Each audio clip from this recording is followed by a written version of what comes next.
Over to you.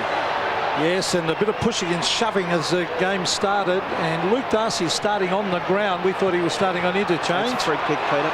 So a free kick paid, something with that pushing and shoving behind the play.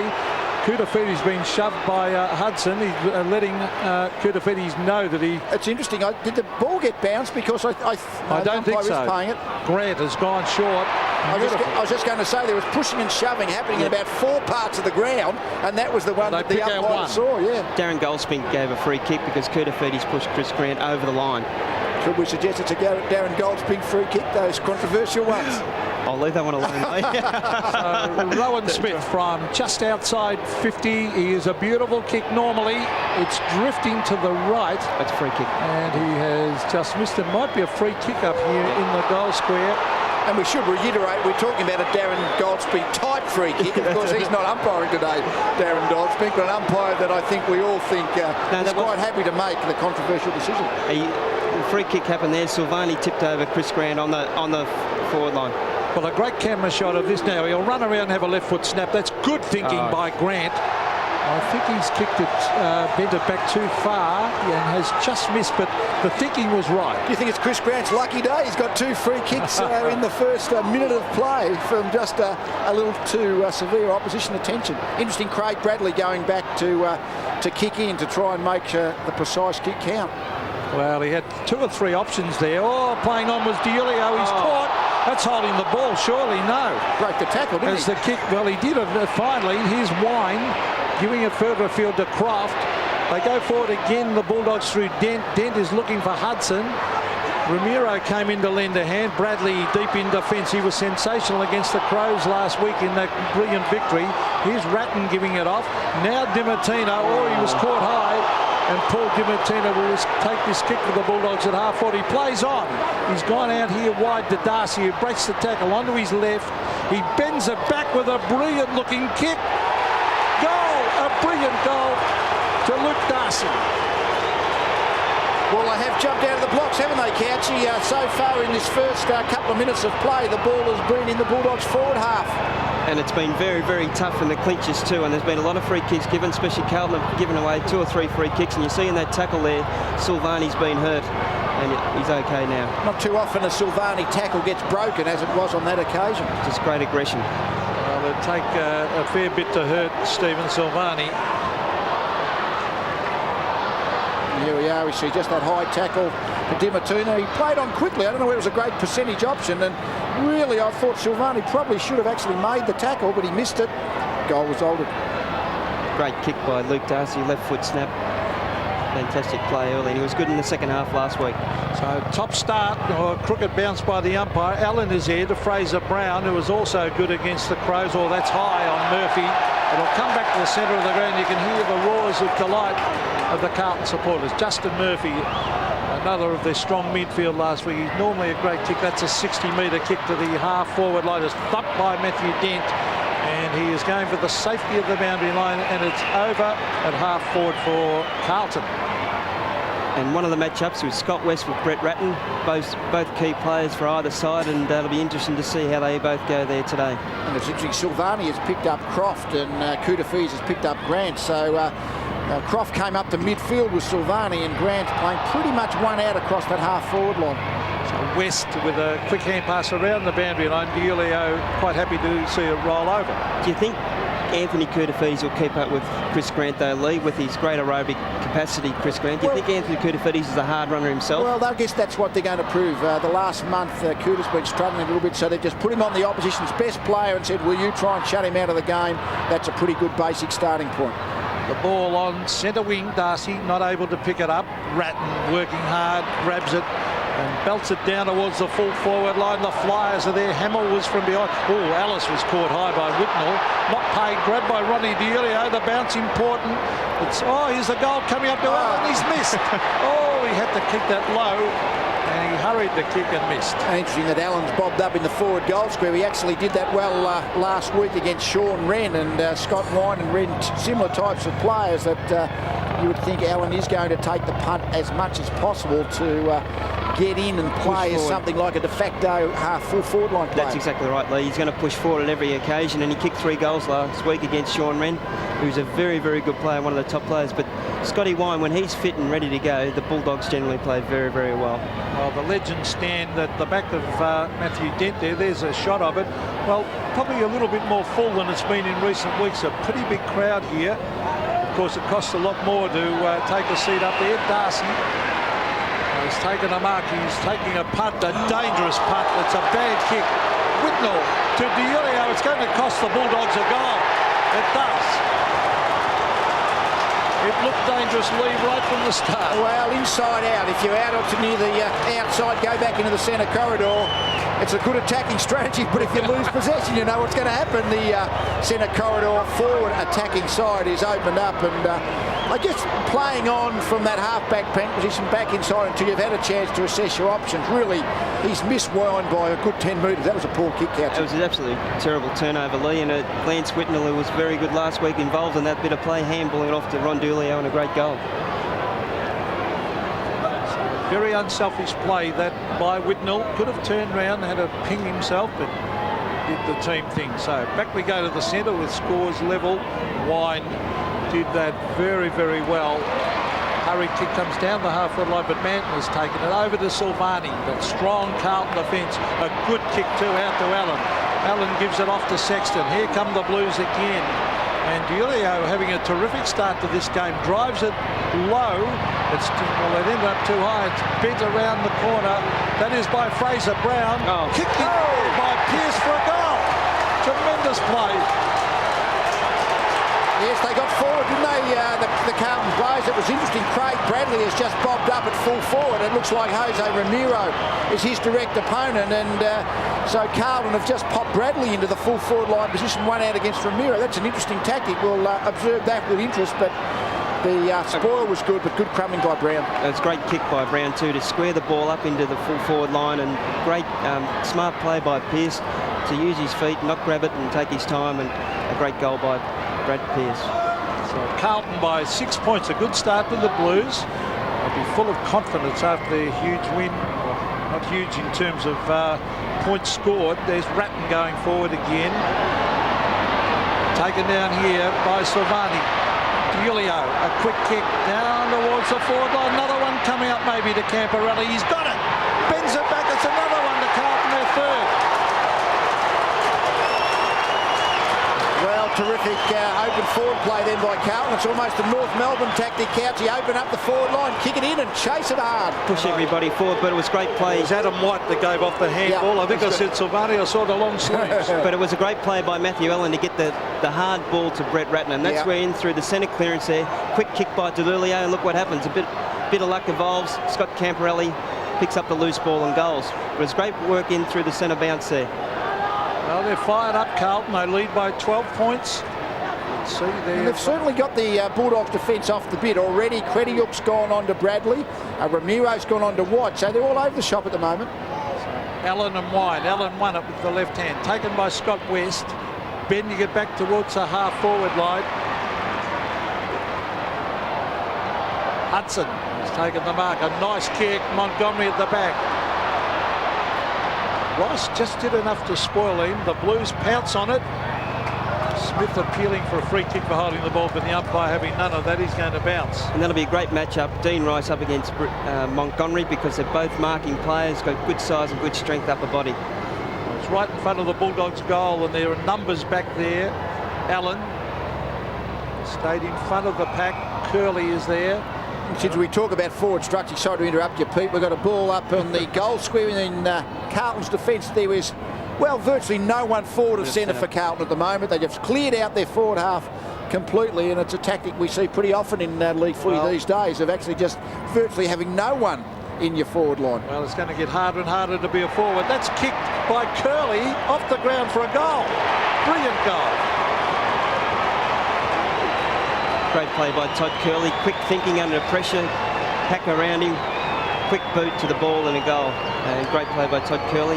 We see a lot of soccer goals in the modern era.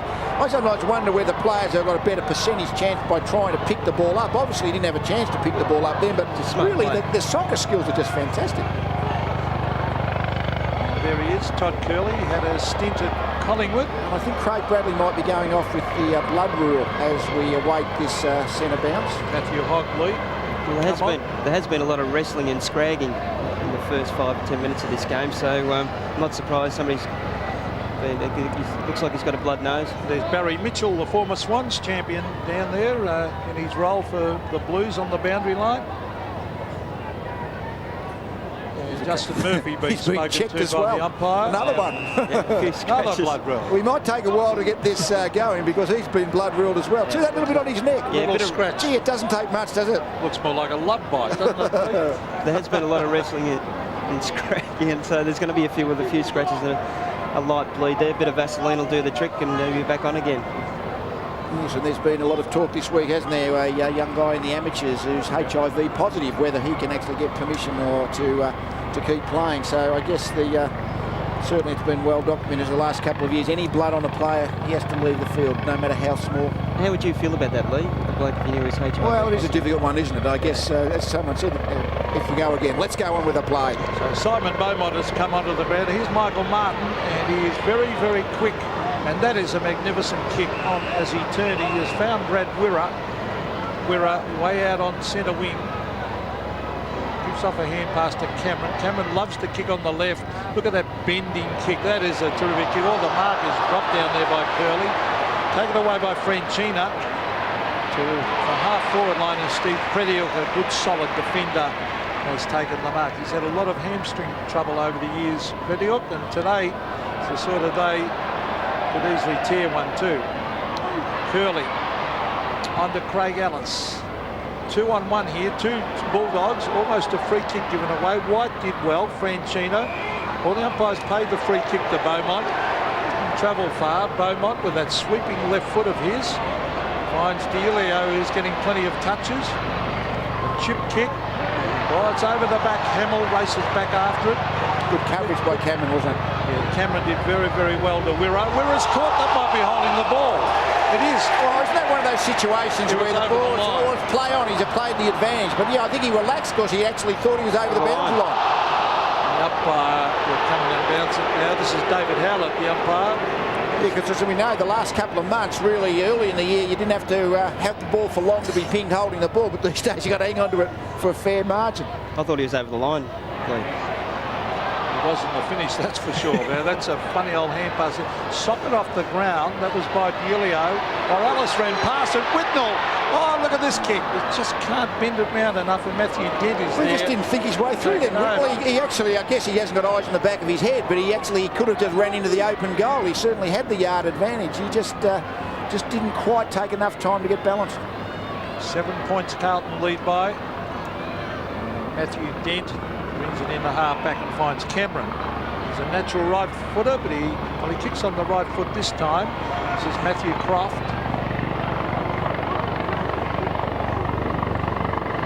It's amazing how many players get loose these days as coaches flood the back line. There's Ellis. Chris Grant being picked up by Anthony Koutafidis. That'll be a terrific clash. Here's another loose player. It's Ellis. He's coming towards the centre of the ground. And Todd Curley, a low trajectory kick, a difficult one to mark. Kick forward by Johnson. He tried to bend it around the corner and only succeeds in putting it out. Yeah, well, if you can say that there's a midfield and obviously two forward lines, today it's a very big midfield. There might be one or two players in each forward half. I think the only set forward is Chris Grant, Lee, centre half forward, but everybody else is just going up and down the ground. We saw Silvani play in the forward line for Carlton just 30 seconds ago. Now he's in the back line. Yeah. Matthew Dent is down there on his own for the Bulldogs. Kicked away by Andrew McKay. Oh, that is a very good mark. D'Elio having a very good turn. Onto the left. Brings it out towards Whitnell. He's got the sit. Can't mark. It's at half forward for Carlton. Ellis. A quick hand pass because he's under enormous pressure. Now Michael Martin. I mentioned how quick he is. He's tackled there by White. He was tripped too low, said the umpire. He's grabbed below the knee. In fact, today Rowan Smith's playing very deep. He actually looks like he's playing as he started the game anyway as the full forward line player for the Bulldogs, but even he's pushed upfield now. I think it's just a mass of rotating players. Michael Martin kicks it over centre wing. Darcy's got a couple to beat. Manton headed for the line, and so does Pearce, and puts it over in front of the Carlton. Carlton's full forward on the half-back flank. Actually, there's 34 midfielders. That's what there is, yeah. I'm glad I'm retired from full forward play, Lee. You'd have to be too fit now. Well, with these packed back lines, my goodness me, it would be difficult. It's like the ultimate defence is to actually take your forward up the other end of the field, so he's a long way from goal. Well, Murphy with a booming kick to half. Well, there's Dent, who we said was on his own, who he couldn't quite mark. Whitnell did well. Sexton knocks it on. He was looking for Camporelli. Still a chance, though, because this is Aaron Hamill. It sits for him. Kicks. Oh, great. Oh, great goal by Hamill. He's pretty tough and hard, Aaron Hamill. You've seen him do some great tackles there, but it's great work there to use the body on Crediok there, just push him off. And he's been a real find for Carlton on the half-forward line this year. It was a great goal, great thinking goal. Thought himself... Did you hear when he actually just knocks the ball in front of him and then just holds his line over the ball? The momentum he had, I wondered whether he could have straightened up too, but certainly off the outside of the right foot was a very, very classy finish. 13 points the margin in favour of Carlton.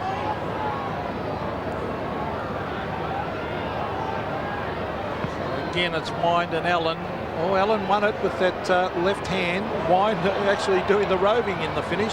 Here's Bradley, almost stripped. Murphy, he's playing with a lot of confidence at the moment. He's dragged in under.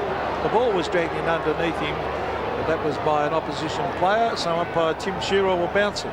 And Matthew Allen's a real big key for Carlton. If he can get on top of Scott Wind here, it really gives Carlton a great lead into the game. He was sensational last week. They win the game against Sean Wren, and Scotty Wind's equal to Sean Wren in status. Well, Wind won that one. It's flicked over the back. Sexton is there against Croft. Sexton goes to ground, was caught high, and it is Michael Sexton's free kick. Now he's going to give this off. He's going to bring it out wide because there's a good lead made by White.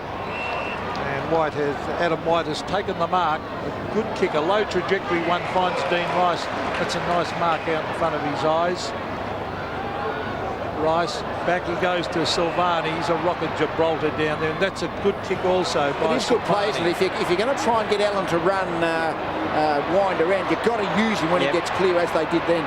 And that's a clear indication. Carlton are looking for him every time in through the back line, in through the centre field.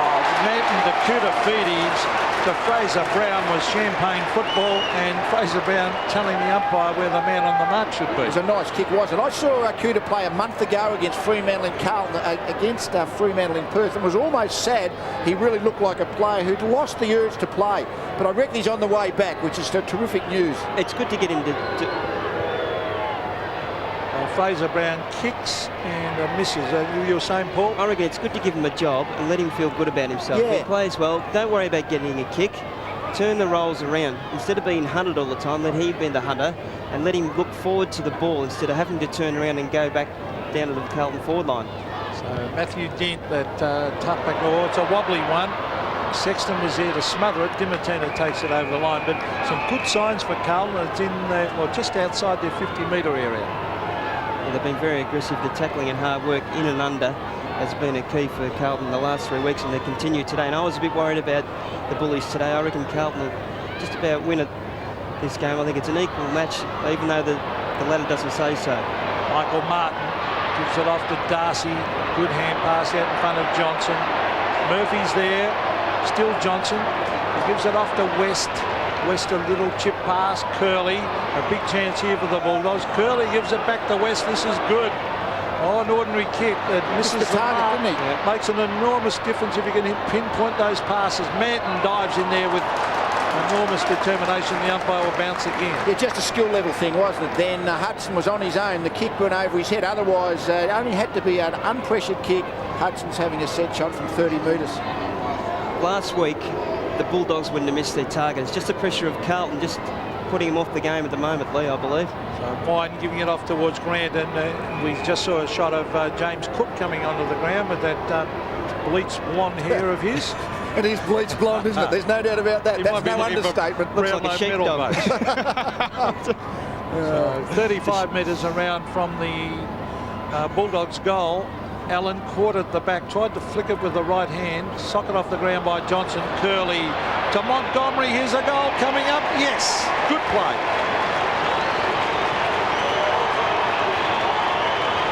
It's a good finish then by Montgomery. Ball came clear. It was interesting last week. Said it in the preview. 8 marks in the first quarter he had last week, Montgomery. So it was an amazing first quarter. I think that might be his first touch today. But that little quick off the ground wasn't by Josh. I guess keep the ball running in the forward line, Couchy. That was the principle. They did it well. Yeah, keep the ball alive. And Montgomery was sensational last week, and good start by him today. Dimittina and Diulio getting a warning from umpire Tim Shearer because I think one tried to push the other into the centre square area. It's a good contest, eh? A lot of pushing and shoving in one-on-one contest. 8 points the margin in favour of the Blues. Allen again wins the hit out. He's doing pretty well there. Sexton up in the air. White. Oh, good. Nearly a mark. Not quite. Cameron takes it away from him. And Leon Cameron with that familiar lope of his. Croft at the back. Rice comes in to lend a hand to Manton. He dived on it and then gave it off. Sexton around the boundary line, just over on the full. He'll be the tallest wingman's ever played, I reckon, Michael Sexton. He's actually played on the wing the last few weeks and done fairly well, but at 192 centimetres, that's a tall player. All-Australian half-back playing on the wing. All-Australian centre-half-back, he's been a fantastic player. So, yeah, but with Cooter going back as the tall defender, they're getting good value out of Sexton as a winger. So Matthew Dent looking for Wind. Oh, he's dropped it. I'm just wondering if that ball's a little bit slippery out there. It's a pretty dewy sort of a day. Oh, Dent ran straight at Sexton and tried to unload him. Centre wing. Oh, good play by Andrew McKay. And eventually gains about 20 metres and puts it round the boundary line. We did have a little bit of rain before the game, Peter. Yeah, we had a little bit of rain and it is a little bit dewy, but we did have a few spots of rain there. It is a little bit slippery down there on the ground level. We can see the city from here in the background, and it's a misty sort of a day. No wind. In the back, I think, to Allen here. Yes, it is. The umpire right onto that one against Wine. He's doing all right, Alan Leaf. Yeah. No, he's got a bit more mobility than Scott Wine. I mean, he got the free kick then, but he's just actually making Wine think about his positioning. Steve Crediel did well then with strength. The Dent, a very honest group, that back line. Oh, he went without it, Cameron. Some good shepherding. Signs aren't good, are they, for Bulldogs? Allows White to give it to Fraser Brown. Camporelli has marked a good, strong mark, 45 metres from goal. And it was into a nest of Bulldogs players, but Camporelli really went at it. The Bulldogs players all were tending to look at each other a bit. And if that was a Bulldogs player, he probably would have missed the mark. That's the difference between both sides here. One's taking the clean grab. They were white hot last week, the Bulldogs. Didn't have a lot of pressure, and Carlton are certainly putting the pressure on and putting him under a lot of pressure and making mistakes, the Bulldogs, in the first 10, 15 minutes. I think you often know if you finish a game, well on top, and it's almost like a practice game, you're really not ready the following week for an all-out attack on the contest. So Scott Camporelli, a very important kick coming up here. Right on 50, he will kick this. He's drifted it a little bit to the left and missed. Just kicking, accurate kicking for goal can be just so important, can't it? You've got to make the most of your chances. They're hard to get. 4-4, 8 scoring shots to 4, but only a 9-point margin. So Carlton have not made the most of their chances to this point, whereas the Bulldogs have, I think. Well, we just saw a concerned-looking Terry Wallace. Here's Brett Montgomery, one of the big improvers. Oh, that was a good hand pass. And a free kick has been paid here to Steve Crediel, and finds Wirra. The centre of the ground. This is Todd Curley again. Oh, nice kick. He was looking for Dimittina, I think. Alice tunnel balled it. He lost it, but he still got a free kick in the meantime against Chris Grant to Justin Murphy. Well, they were off and running then, the Bulldogs, so it was bad luck for them. Murphy was a beautiful kick. Let's see if I moz him. He's going backwards, actually, to create the loose man. And Whitnell, what's he doing way back there in defence? He has found Silvani. Silvani's got a loose man. It's Murphy in the centre of the ground. He can go and run. He can give it over the top. Here's Sexton, who, as Lee said, is playing on the wing. He bends it back looking for Beaumont. Oh, almost a mark. Bratton, Beaumont, Diulio, open goal. He's missed a sitter. Oh, gee, they're on top, aren't they, Carlton? But they're actually just spoiling their chance. I mean, 20 metres out from straight in front, they're the ones that really you should be putting down and almost marking as the goal. They're a very easy shot. Beaumont just couldn't quite maintain possession, but Carlton set up the chance anyway. Well, the Bulldogs on the back foot at the moment. The Blues playing well. Wine, he has it thumped away. That was by Allen. West, a clever little kick to the running Rowan Smith. It won't sit for him. McKay putting some pressure on. There's the pace of Martin. He is a super quick player. West. Oh, pressure by McKay. That was on Smith. Dielio. Now McKay. This is good play by the Blues. Courage needed. The ball at half forward for Carlton. Ronnie Dielio has got it. Can he kick it? He's blocked down. He couldn't quite get his beat to it. He dives on it. To be in the back. Oh, it's in the back. A free kick to Dielio. He'll kick from 35. Yes, it was just a desperation then by Delulio to actually dive on the ball. He dived first and then Dent dived second. We'll have a look at this. It was a good tackle then by Ellis. He just dives at the ball, but then Dent just a bit overzealous. Didn't quite get it. Jumped on top of Delulio, and really a pretty obvious free kick. Certainly 8-9 scoring shots to 4. They're on top, Carlton. They need this goal to make the most of their general play. Scoreboard is the only thing that counts, Pete, in the end. Scoreboard pressure, and they have missed 2 or 3 absolute sitters. So this would make an enormous difference to their confidence as he stabs at this and kicks the goal. Well, the Blues on top here at Optus Oval, and I think I've got no doubt the confidence of knocking over the Crows on their home ground last week has done wonders for them. Well, it's interesting. Delulio has had 11 possessions, 10 kicks, 1 handball already. He's playing on Paul Di Martino. Now, Paul Di Martino, we often think, tends to want to float around and be almost the forward of the play player for the Bulldogs.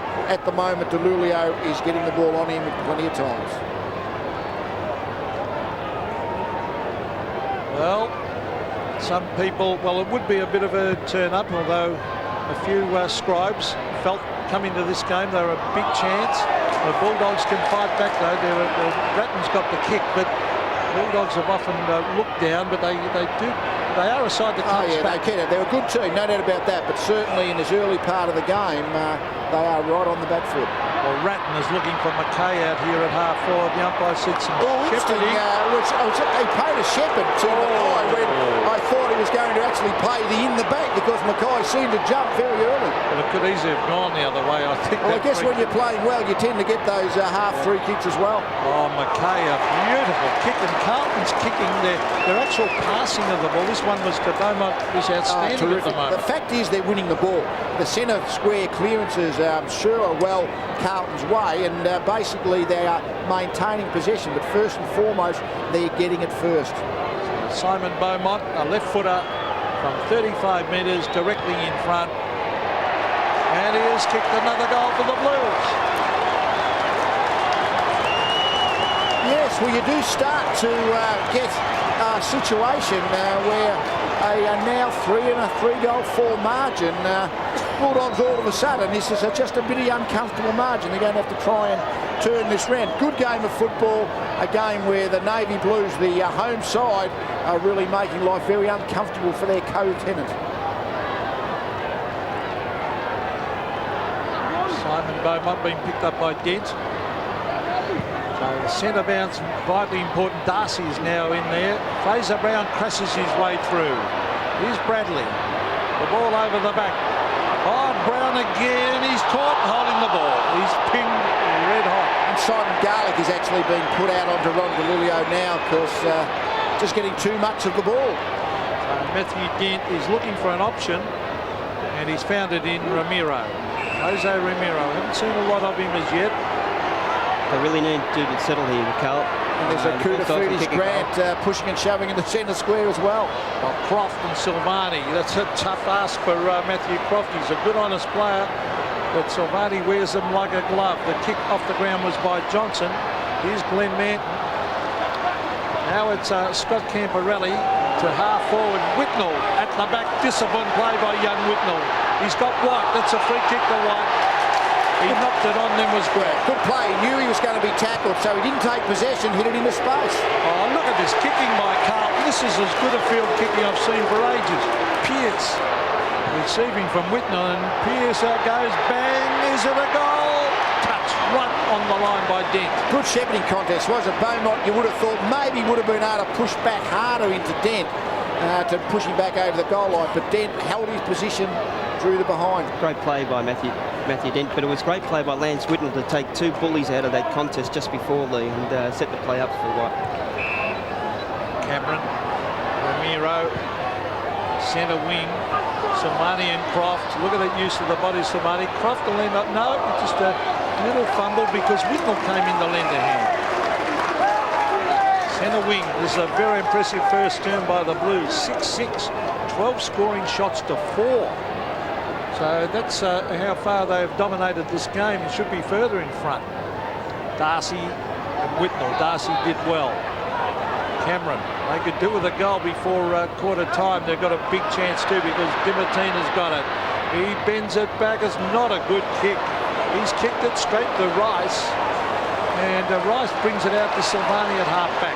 Silvani is chipping it across to Camporelli. You can see they're a team playing with confidence, Carlton. They're spreading out, across the half-back line. They're quite happy just to go out to space and use the players on the way through. Indirect approach, but certainly working for them. Kudafiti's receiving from Anthony Francina. Centre wing is Ellis punching away, but Big Allen has got it. Matthew Allen to half-forward. Pearce and Crediok. The ball goes to ground. Crediok did well. Oh, good tackle. That's holding the ball. That is holding the ball. Yeah, that's a good application of it. He had a chance. He took half a dozen steps and the ball fell out of his hands. I think the tackler should be rewarded as he was then. Manton is marked from Pearce. Glenn Manton. Oh, I think he's kicked another one here. He has. Well, this is good football by the Blues. Oh, that's what it is. You're not lucky football here. We're talking about a team that's hard under the crunches and maintaining possession. Terrific use of the ball, just a bit sharper than the opposition. And Lee, the 1%ers have really come into play with Carlton in this first quarter. Great tackling by, and a great example of tackling too. Pinned his arms, got the ball on quickly to Madden. He sets himself, poise, and great goal by Glenn Madden. Well, you wouldn't believe Carlton are in the bottom 3 or 4 sides in the competition looking at this. It was always going to be an even contest, but Allen, he's winning at those centre bounces. Dimartina takes it away from Fraser Brown. That's a good kick to Croft. They need to get their runners going here. Oh, Silvani's got him. That's no handball, but they've got the numbers there. Brown, Julio's had a great first term. Into Whitnell, he used his body well. Ellis is there, but well, that's the siren, but the Carlton supporters are standing in appreciation because Lee and Couchy, that was a fantastic quarter by the Blues. Well, it was a fantastic quarter. Of course, as we've said a couple of times, it's Carlton's home ground, so their supporters have got the prime positions. The Bulldogs supporters have to be stuck there in the outer, but they've given their home supporters a real sight in that quarter, Carlton, no doubt about that. And Ron Dealio's been playing very well. Gaelick's moved on to him, but the whole Carlton players have been fantastic. Carlton 7-6-48, lead Bulldogs 3-1-19. Coming it sideways to his running centre line players. Let's see what happens at the start of this second term. Allen and Darcy. Allen wins it again. Here's Croft trying to crash his way through the pack. He does too. He did that very, very well. Dimartina onto the left. Oh, some pace by Hogg. Oh, he read that beautifully on That's attacking defence, isn't it? He attacked the ball. Didn't robe his opponent, attacked the ball. Silvani, a wobbly kick. Whitnell underneath it. I'll just play a bit of basketball. A netball. That was a netball one, that one. Against Steve Crediok. It's very lazy. Looks like he's not switched on. You wonder why he did it, really. I mean, he obviously meant to actually tap the ball on, but held it in his hands for the fraction of a second. Must have been his hairdo. Lee couldn't concentrate. So Brad Pearce in towards the pocket area. Whitnell, and young Whitnell, he uses his body very, very well for such an inexperienced player. He's interesting. He's only 18 years of age, so Whitnell, we see him on the screen. Doesn't look 18, doesn't play like he's 18. He's a good player at 18, but it doesn't mean he's going to be a heap better at 22. That's right. Darcy, Whitnell, there he is, getting it out to Bradley. Good tackle by Crediok. Kick by Bradley. Here's a chance. Beaumont! Goal!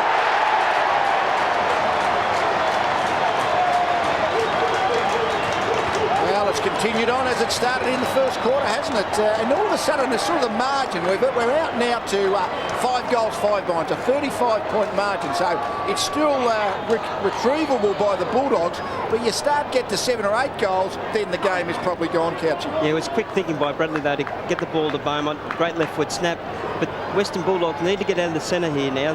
Very, very important that they go forward and actually get a goal and steady the game up a bit, Lee, and turn the game around a bit. Allen and Darcy, well, the bounce favoured Allen, but he is dominating the centre bounces as it goes their way again. Wirra tried to come through the middle of the ground. It's the Blues through Murphy. Now Brown. Fraser Brown, a hurried kick to the half-forward line. Credit at the back, disciplined punch. West trapped it well. Goes wide. Dent. Oh, strong tackle, but he just breaks it. Brad Johnson. The Carlton players there again to apply the pressure, but Ramiro's got it now. They need a couple of quick goals. It's a wobbly kick down to net. Oh, that was very, very... It was a soft free kick, surely. Did you think it was interesting then? He paid the advantage, but then it didn't look like it was going to be the advantage. So he's actually called the ball back. But I think Hudson's ended up kicking the goal. Well, but no, the free kick in the first place, I thought it was two players leaning on each other. That's exactly right, Lee. That's how I saw it too. Just two blokes leaning on, pushing off each other, and Chris Grant receives a free kick. It's funny, we all thought the same way. I mean, it just looked like, look at that. That's just a little nudge. That's part of the game, that body on body. You can't take that away from the game. That should have been play on. But Grant's got the kick from 50 metres and they need a goal. He has missed. He's sneaking in. I think he did for a behind. Isn't it amazing how that can happen? And I think we've said today how Bulldogs just don't look like they're in the game. Things aren't going for them. That's a fair example. They got the free kick, which was lucky. But as we say, Hudson kicked the goal, but the advantage had already been brought back, and the behind's all that resulted. So Bradley kicked to a massive Carlton players around the half-back area there. Ratton, to Brown, no mark. So the Bulldogs have got a chance here. As Crediot gives it to West. Originally it came from Montgomery. Knocked on by McKay, who works overtime there as usual. Ratton, Silvani off Bradley. Just gets his kick in. And luck's a fortune because Allen is marked, but they've got running players everywhere. Here's Fraser Brown. Danger for the Bulldogs because Pearce kicks it across to Sexton, who will mark. I think that was the umpire blowing the whistle because he just assumed he'd mark it, and I think he might have just fumbled it at that last minute. The 1 second test there, but it was great clean play by Carlton in through the midfield and looked through beautifully. Well, he didn't muck around Sexton. He just went back and said, I'll have a shot and kick a goal. So the normal backman, come wingman, has gone down and kicked the goal. Good play. Well, he came through Michael Sexton as playing as tall back pocket when Silvani was at full back and Dean was at centre half back, and he used to play on all kinds of opposition forwards, even the smaller ones, because even though he's 192 centimetres, he's also very quick. He's, I think, had foot problems this year, which have actually hampered him a little, but certainly that was a good mark. Doubtful, but a terrific goal. Colinook's gone off. Hogg went off with him. Wine's on, and Porter's coming on with Wine. Darcy, free kick, too high against Allen. And do they need 3 or 4 quick goals, or they could be out of this game? That's a good low trajectory kick. They've got a chance down here with Montgomery, but the Carlton backline's been fantastic. Rice kicks to the boundary line, and they're just too good at the moment. See what we've got happening on here. Porter's come onto the ground. Oh, he's going to play tall defence on Darcy. Don't fancy that from Carlton's point of view, to be honest. A promising ruckman, Porter, but I don't fancy him as a defender against Luke Darcy. Well, the two Carlton players were fighting each other for that one. That's how much they want it. Ratton, Sexton, Crediot, Pearce at the back. Sockers it off the ground. Good thinking. Whitnell in front, as he normally is. Knocked on again by Sexton to McKay. Pearce, he's looking for Bradley. Bradley knocks it on. A free kick that'll go the way of the Bulldogs here at half-back. It was a Carlton goal coming up. They had the numbers and they looked like running onto the ball, but the free kick, the handball missed the target. Went behind Craig Bradley, and mistakes are made, Lee. Turnover and costly. If that had have hit Bradley, that hand pass by Pearce would have been a goal, I'd say for sure. Garlick He's looking here for Wine. Allen's with him. Dimartina receives. Yeah, Dimartina looking to see if West is going to run past him. He might have to go to Croft instead. He does. Now he can go inside to West. He slips over, but West is still there. Manton just got a hand to it. Taken by Tyson Lane with a beautiful kick. Mark dropped down there by Hudson, but that was the pressure of Franchina. Kicked by Koutafidis, but West has taken it. Now, Scott West will kick the goal. He drives it low and has hit the post, I think. Yes. It's not quite working, is it? It's not working at all. Franchina is playing on Paul Hudson, and Anthony Franchina does play close checking defence. When he's playing on you, he's going to be pushing in you. He lets you know you're there. So he's one of those old-time tough, nuggety backmen that you read about in the old days. 5'2" bloke. Yeah. Well, it's brought in by Rice towards the centre of the ground. Free kick against DeLilio. Yeah, it was a call that, wasn't it? DeLilio was up high towards the mark. This is Chris Grant's 4th free kick. He's only had 5 kicks, 4 of them are frees. Well, Silvani putting some pressure on. They're trying to get 50 here, but it's not 50. It'll be a kick by Johnson from 50 metres, and that's good umpiring because Silvani really didn't give anything away then. Yeah, that, well, neck, I guess the adjudication is as long as the player is making a genuine attempt to mark the ball. It was a little bit reckless. Well, the Bulldogs need a goal, and this is their wingman, Brad Johnson, putting it up high. I think he's kicked this, and boy, did they need it. Yes, the margin was just starting to creep out to very, very difficult proportions. Already, well, it's still 33 points, so it's certainly a good margin to Carlton. But Bulldogs, yeah, they just needed that goal because it's, yes, the mark in the front end. I think Brad Johnson went down to try and draw the 50-metre penalty, and why not? They don't penalise you for staging, why not? 9-6 Carlton, 4-3 the Western Bulldogs. Wine and Allen. Allen got his hand to it again. Ratton. They're very good at the centre bounce today, Carlton. Oh, the bounce important here. Fraser Brown onto the left. Kicks it for Whitnell. Oh, that's a beautiful kick by Brown. He's a quality player, Fraser Brown, when he's fit. When he's properly fit, he's a good quality player. A bit slow, but terrific at the clinches and a good user of the ball. How good was Brett Ratton in the midfield, in the centre clearance though there? Put his head down, quick kick out of the centre, get the ball on quickly, put the Bulldogs under pressure, and a great kick by Fraser Brown. Lance Whitnell yet to score a goal today. Kicks from 25 metres, slight angle. Oh, he's drifted it, but just got it home, I think. Yes. Well, they can't make any inroads at the moment, the Bulldogs.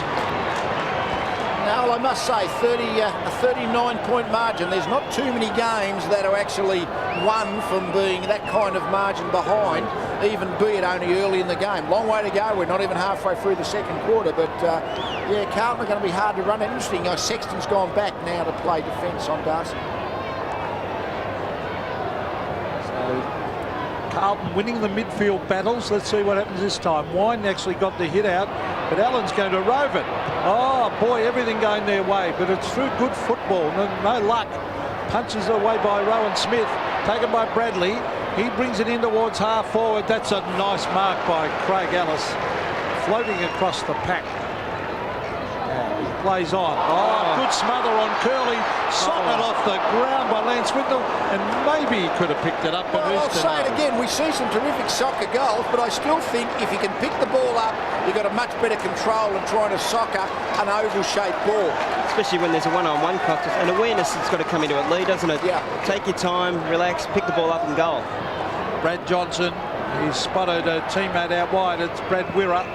He runs away from Bradley. Wirra. Look at, well, it's Grant and Koutafidis. Koutafidis doing all right at the moment because he's got that pace to go with him. Well done, Ramiro. Chipping in. He'll try and centre this ball. Puts it to the top of the square. He wants Darcy to take a mark. Manton over the back, thumps it to the line. Good disciplined play. And Koutafidis' kick there. If you're going to have to kick that short in a one-on-one contest, you're better off not to do it. Get it on further along. A finesse kick up around the right foot snap there in the 50 is very, very dangerous. And a turnover resulted. Sexton and Darcy to do the ruck work. Silvani didn't have it, was grabbed. Free kick, Stephen Silvani. He immediately plays on very casually because he had plenty of time to find Camporelli. That's a good kick by Camporelli to Rice because he put it out in front of him. No chance for the opposition. Here's Beaumont, who's got a couple to beat. Garlick had the pace. Taken away by Cameron. Wine can give it back to Cameron. He's got Croft wide. Croft has got it. He can play on. Oh, no, Carlton got them covered everywhere. He's looking for a short option. Now he's forced to go long. He's looking for Chris Grant. Oh, that is a brilliant mark. Oh, that is a top quality mark. Yeah, Koutafidis was with him, but he jumped high from the front position. I think Kouta just had to get the body in a bit quicker to have some actually torso pressure rather than just trying to actually spoil with your arms. Didn't even try and take his arms there. No, Lee did he with his arms. Just sort of ran behind him and sort of stuck his arms out with actually taking Chris Grant's arms. And that's what you need to do if you're behind and you don't think you can make it.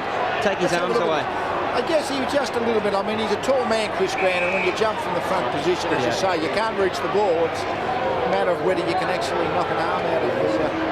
He's not far off 6'4" in the old scale. He's a very tall player, and he's a brilliant mark now. Chris Grant is really muscled up. Oh, that is a nice-looking kick. It's a goal. They needed that, and the Bulldog champion has kicked his first. But it's only the second kick that he's actually got. I guess 3 kicks you can say are it, but he's had 6 kicks, Chris Grant.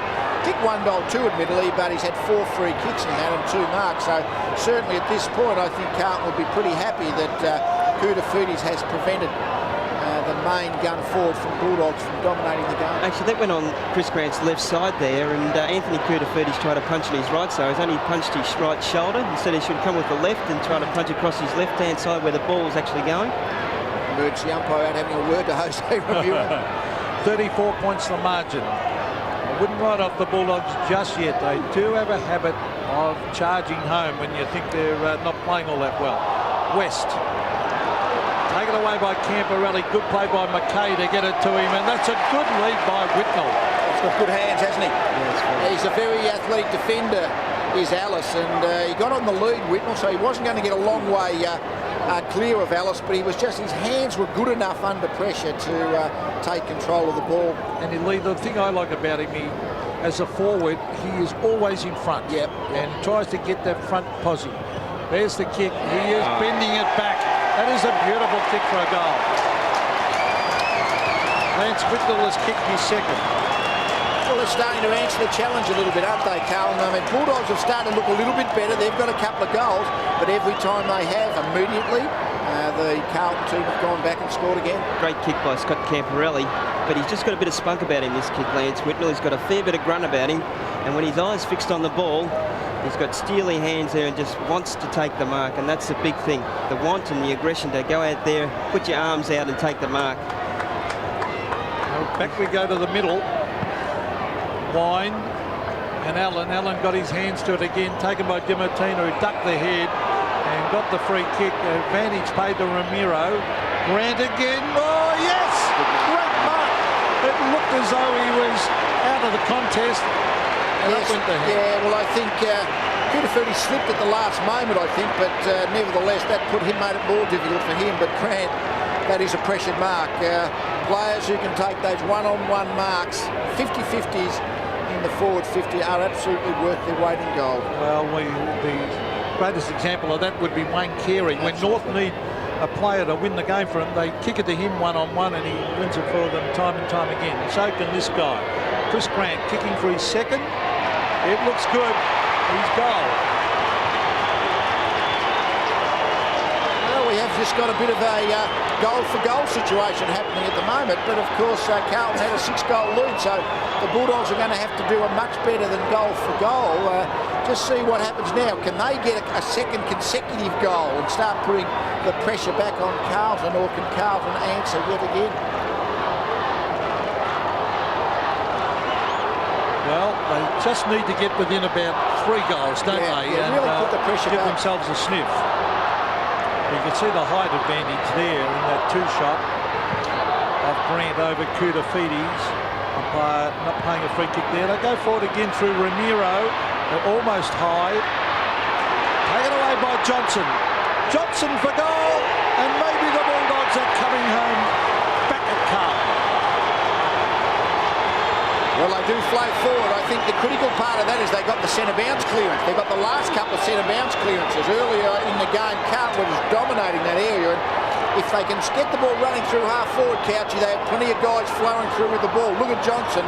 He's the one who gets it in the end. I reckon Matthew Allen's dropped away this last 5 or 10 minutes. His influence has dropped away, and this is where the Bulldogs have got back involved in the game again.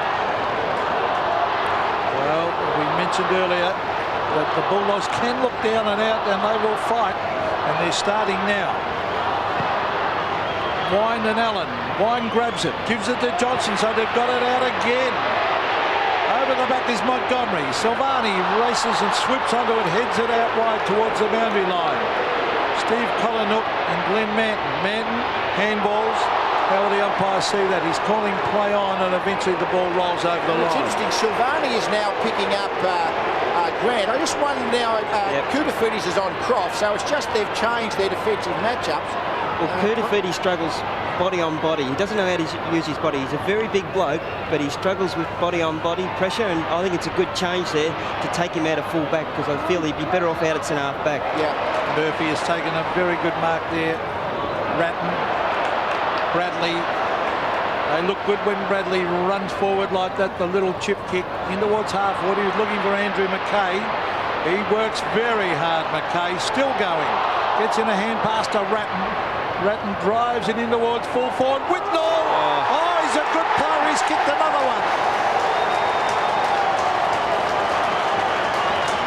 Well, they got it, didn't they? We were saying, who can get the next goal? Can the Bulldogs just start stringing 2 or 3 together? But Carlton have answered in, and third goal to Whitnall all in the second quarter. It's interesting now that Koutafidis, is actually off ground. I wonder now's the time to put him back to a wing. I mean, maybe just after a few games back in defence, they've got Glenn Manton back there, who has basically gone out now to play on a wing. Whether Manton back on Croft and Koutafidis on a wing, just may be the time just to bring think him about on. doing that. But he's got the confidence up now, though. 5 goals 4 is the lead. The Bulldogs get it out through Johnson. Collinwood at the back, Rice at the front. They're pretty desperate, the Blues. Rice receives from Manton. Here's White. Adam White. Oh! He was desperate then, Montgomery, but he gave away a free kick to Bradley. And some hoots of the Carlton supporters, or it might have been Bulldog support. Oh, reported for that. You must be joking. Well, I must say, players these days half the time must think that they really, if they're going to be there half a step late, they just don't try and spoil the mark, because players are getting reported constantly. Well, gee, if that wasn't a genuine attempt to spoil the mark, I don't know what you're supposed to do. Well, I'm with you, Lee. I don't... And a 50-metre penalty. Well, this could cost them a goal. That is totally unfair. Well, OK, let's see what may have happened. If it's a free kick because of the incident, OK. But unless we don't know, there may have been for mouthing off or something. Might have said something. If the 50-metre penalty is for abusive language or mouthing off, OK, we can't argue with that. But certainly a free kick, a report, and a 50-metre penalty was a reasonable impediment. Well, to me, just looking at that incident, it looked like a genuine attempt by Montgomery to spoil. You've got to launch yourself and make an attempt. What if the coach said, "Oh, look, he didn't actually make a line ball decision?" I thought a line ball that he got there about the same time as the ball, I reckon. So Craig Bradley will kick from directly in front. A big decision in the context of this game, and here's goal. Bradley's kicked his first, and the Blues have the answers at the moment. We're not sure what the 50 was for, and is that Montgomery arguing with... Yeah, that's Montgomery arguing with the umpire, wanting to know what it was for in the first place, I would ask. I wonder.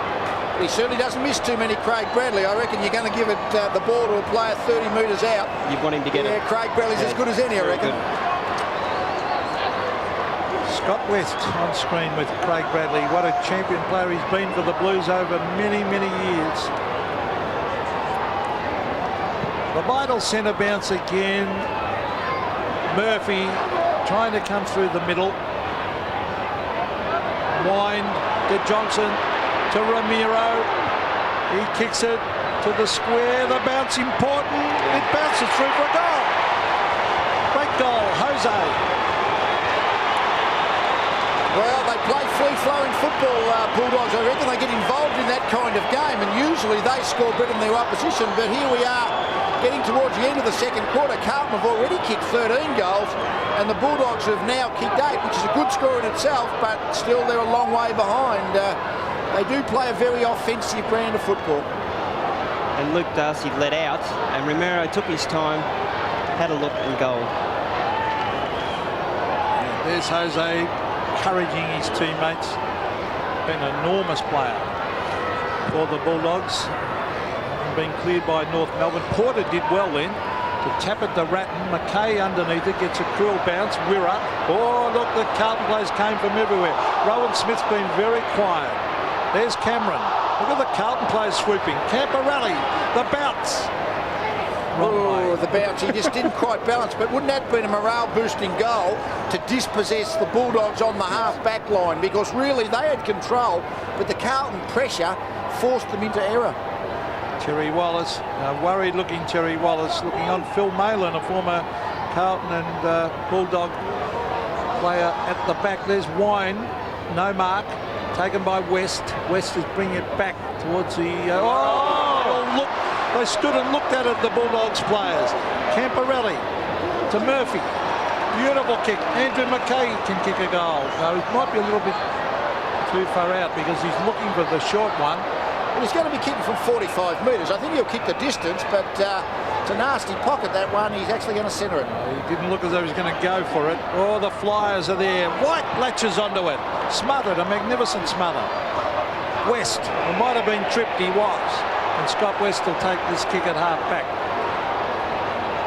Accidental trip by hand, of course. If it's an accidental trip by leg, it's a 40-metre penalty, 50-metre penalty, isn't it? And a deliberate trip is a report just to actually... just reporting for that. That's right. Kudafides at the back. Can't mark. He's got support from Porter, who ducked ahead. Camporelli, oh, he did that very well. Beautiful play and a nice kick. McKay, Camporelli, good running play. In towards half-forward. Ellis just couldn't quite hang on to it. Adam White. Beaumont is there. Ellis, oh, Beaumont, terrific play. On to Pearce. Okay. In towards half-forward or forward pocket area, and Glenn Manton is down in that forward pocket and has taken them up. They're all coming back to Pearce and Beaumont. Pearce may have hurt himself, unfortunately. But how was the Beaumont contest then? He just went at the ball like he's the only one on the ground who wanted it. I hope that is not a knee injury. Unfortunately, they're calling for a stretch. Well, they came across his knee area. Let's just hope it's not, because he has had a knee operation. Yeah, and they're calling for the stretcher. So that might be rotten luck for Brad Pearce and a tragedy for himself and the Blues if that is a serious injury. But interesting to see Carlton in their forward line, just wanting to keep the ball alive, not holding underneath and just keep it alive, and they've done a great job there. And I mean, the ball went to a nest of about 4 Bulldogs players, and Beaumont just charged through the whole bunch of them and actually set up the flow of knock on to Pearce. But certainly his left knee got caught as he was kicking the ball, unfortunately. And I guess we just got to hope it's on the minor side of what can eventuate from those situations. He's got enough tape on there to keep it in stable condition anyway, Pete, hasn't he? Yeah, well, sponsored by Elastoplast. Yeah, well, he's obviously had problems with that knee before. As we remember, had knee reconstruction eventually. He went down holding. I'm not sure early in the year whether it was a knee problem. We see this quite often, don't we, where there is a hold-up in play where the two teams will assemble in their groups. There's only one pair not in it, and that's Michael Sexton and Luke Darcy, who are down, and they're going to come up too. I think they've just decided that... yeah, it seems a little pointless, I must say, but the two players up the other end of the field are jogging up, being good team players. And Brad Pearce going straight off the ground. And have a look at him up in the medical rooms. And Fraser Brown has come back on to replace him. Just with Scott Wine's dominance in the last 5 or 10 minutes, Carlton have made a change there and have put Porter on him and give Matthew Allen a bit of a rest, which is good play before half-time. They come out at three-quarter time and really bounce into Scott Wine again like he did in that first quarter. It was absolutely sensational, and that's where it all started from, that centre clearance, and Brett Ratton has absolutely been sensational in and under. Well, Glenn Manton in the meantime has got the ball, as we saw that disturbing sight of Brad Pearce going off on a stretcher. Manton marking deep in that forward pocket area against Paul DiMartino. He's a great mark for his size, isn't he, Glenn, mate? He's very straight arms, great technique. He played a fair bit of his football at full back at Essendon. So he's kicking for his second goal, believe it or not. Glenn Manton, a big kick coming up here, a pretty tight angle, but only about 25 metres out. He's hooked it. No, he's happy, it's in. So Glenn Manton's kicked his second, and the Blues just seem to have all the answers at the moment. Well, they've gone again. They're a 6-goal lead again, 30.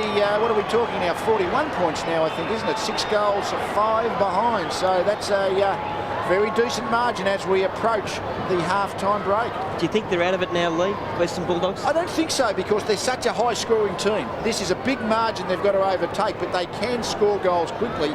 But they've got to stop Carlton scoring, and they're failing to do that. Porter beaten to it by Wine. Brad Johnson, a quick kick. Oh, well done by Darcy. Gee, he controlled that well. Franchina tried to crash his way through the pack. Here's West. Went without a free kick to Carlton here at half-back. And the Carlton player getting up is Anthony Franchina, who, as Lee said earlier, was a pretty tough nut there. Yes, I don't think he's the type of player you'd look forward to playing on, to be honest. I think he makes you earn every kick. Well, no one on his mark there. It's a wobbly kick. McKay went in after it. There's Sexton enjoying his roll up on the wing. It's a wobbly kick to half-forward. Good mark to Brett Montgomery. He's getting the hoots of the Carlton supporters. He's got a choice of 2 out there. One is Darcy. Luke Darcy. That's a good kick. Rowan Smith unable to get into the game so far. And his second kick, Pete. Now that's a good kick also. He's looking for Grant. Grant Silvani, 2 champions together. Chris Grant bending it back. He was under pressure. Johnson is there with Camporelli, and it's forced over the line. It was a very quick call, wasn't it, to replace Koutafis with Silvani. I mean, he took 2 marks, didn't he, Grant? Just outbodied. Well, one he led to it, one he outbodied, I guess. But it was I must say, that certainly there was not a great deal of perseverance shown with Koutafis. Silvani got the call pretty quick. Oh, good play by Grant. He can kick a goal here, Chris Grant. That is a brilliant bit of play. Has he kicked it? No. Well, it deserved a goal. For such a big bloke, he's very, very quick and off the ground. He just picks the ball up beautifully, dodge and weave and balance up beautifully. He's such a well-balanced player, Chris Grant. He did miss the, but a very balanced left-foot kick too, wasn't it? I mean, if you didn't know he didn't kick left foot, or he kicked that he kicked right foot, you may think left foot was his dominant side. Camporelli is looking for Porter, almost a mark to Ellis, taken by Hamill. Fraser Brown on to Murphy. This is Beaumont. And he's a bit of a go. He's been lively up there, hasn't he? He's only had 4 touches for the game, but his speed, I think, just off the mark, the acceleration, that when he hits the ball, he is hitting it at a pretty high speed. Come on last week against Adelaide, Lee, and kicked 2 great goals and got Carlton back in the game. Saw a shot of Terry Wallace looking fairly composed, which he is. I mean, they have their ups and downs, but they're a very good side, the Bulldogs. Bradley looking for Dean Rice. Doesn't quite sit for him. Here's Beaumont. He was looking back here for Rice. Oh, wonderful skills shown there by Leon Cameron. He found Montgomery. Now Wirra. Back to Cameron. They've got no one to give it to here because Manton has closed the gap. Oh, that's a good kick. Oh, that was clever. He's working his way into the game, Brad Johnson, at the moment. He's one a very dangerous player. Johnson looking for Grant. Is that a free kick? Oh, it's against Jumped too early, jumped too early, so the free kick was played to Carlton. Wasn't a genuine attempt, was it, Lee? Would have been if he had 10-foot arms. Camporelli to Silvani. Grant, I don't think he liked that. He's only got 3-foot arms, so it wasn't genuine. Go, Gadget. Oh, Mark. A simple one dropped there by Sexton. Camporelli on the Beaumont. Beaumont, that's a nice-looking kick. Whitnell at the back. The loose ball. Oh, still got it, Whitnell. Good play. Look at that. Fantastic football. He brings it back in front of goal. Was that a mark?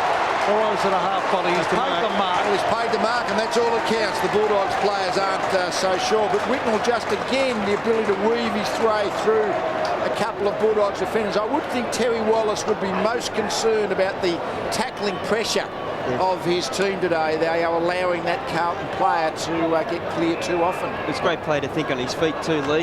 Yep. Especially for a young bloke to show great experience and poise, and quick kick to Hamill. Well, Hamill is a good build of a bloke. Hamill, terrific size for an AFL footballer. He's kicking from directly in front, 25 metres out, right through the middle. That's his second. Well, they have got some work to do, the Bulldogs. Yes, certainly the team's a long way away on the ladder. Bulldogs first prize of the day.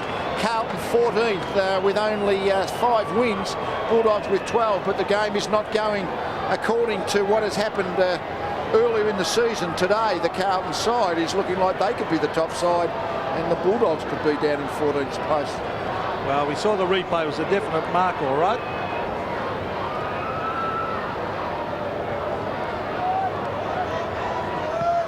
Wind and Porter, a poor bounce. Wind takes it out of the ruck contest. The Blues come away again through Camperelli. It was given to him by Ratton. It's a wobbly kick in towards full forward. Oh, great mark by Hamill. He's a jumping boot, isn't he, Hamill? Across the front of the pack, and that's a good mark. Yeah, he can jump and leap at the ball. He's got a little bit of power about him, hasn't he? It was a big high jump. He didn't really control the ball all that well. Just a couple of grabs down to the ground, left it behind, but definitely a mark. Shows a fair bit of go, doesn't he? Like, he launches himself at it. Come from the side. Well, he looks the sort of player, Paul, that might go that next step and become a really top player for the Blues. Well, that's who they need to step up. Yep. Don't they? Yep. Yeah, I think he's got a lot of the physical attributes to become a very good player. And a great camera shot behind Aaron Hamill as he kicks for his third and dobs it through. Well, I thought the Bulldogs were starting to get back into it and come back at Carlton, but this is very impressive by the Blues. Well, 16 goals in a half of football. I mean, that's just magnificent kicking or ability to score and convert. The Bulldogs' defence, I guess, isn't its absolute strength. It's, I think, currently the 5th best defence statistically, but certainly today, Carlton have won the midfield and then cut them up in the forward line. Ratton again, sensational to peel the handball off to Scott Camperelli, and his disposal today, Camperelli's been a great sight to watch. Beautiful disposal. Porter and Wind. Fraser Brown, gee, they're doing well midfield, the Blues. On to Anthony Koutafidis, who brings it down that centre corridor. Hamill again, he was underneath it this time. West receives from Crediel, on to Dent. Centre wing is Hudson, who's been fairly quiet. Paul Hudson. Oh, he's kicked it straight here to Koutafidis, who certainly looks good when he runs with that ball. Back to Koutafidis from Manton. Look at this. And some good shot. Well, not quite reaching the mark down there, but to Camperelli. Beaumont. Crediel. West. Enormous pressure being put on by those Carlton forwards. That's Martin. Colinook. Steve Colinook. Good kick to Croft. Oh, they nearly lost it then. Colinook. Oh, still fumbling. Oh, Scotty White tried to finesse there when he should have given it off. Franchina. Sexton, the Bulldogs player, is down here. Is that right? Is that a report on Anthony Franchina or not? Yes, it is. Yeah, unfortunately. Hudson down, Franchina reported. Well, I guess we've said a couple of times that he tends to be a player who plays with a high degree of just aggression of spirit, Franchina, and it's okay if it's, I guess, a cold, determined, but the hot aggression can sometimes result, of course, in...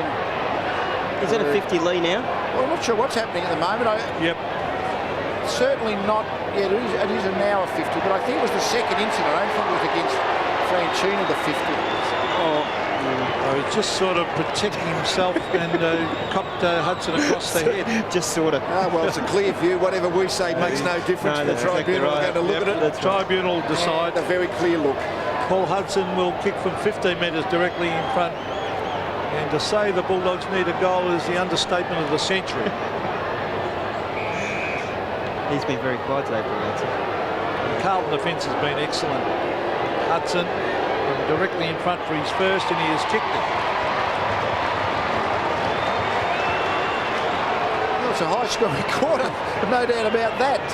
Carlton have kicked 9 goals, and Bulldogs have kicked 6. I mean, you just don't see 15 goals scored in a quarter of football too often. And we were talking earlier about crowding the defences, and yet we're seeing all these goals being scored. Well, I think we're getting the midfield areas are getting, as we see a replay of the incident, the midfield's getting crowded, but there's plenty of space as the ball goes forward.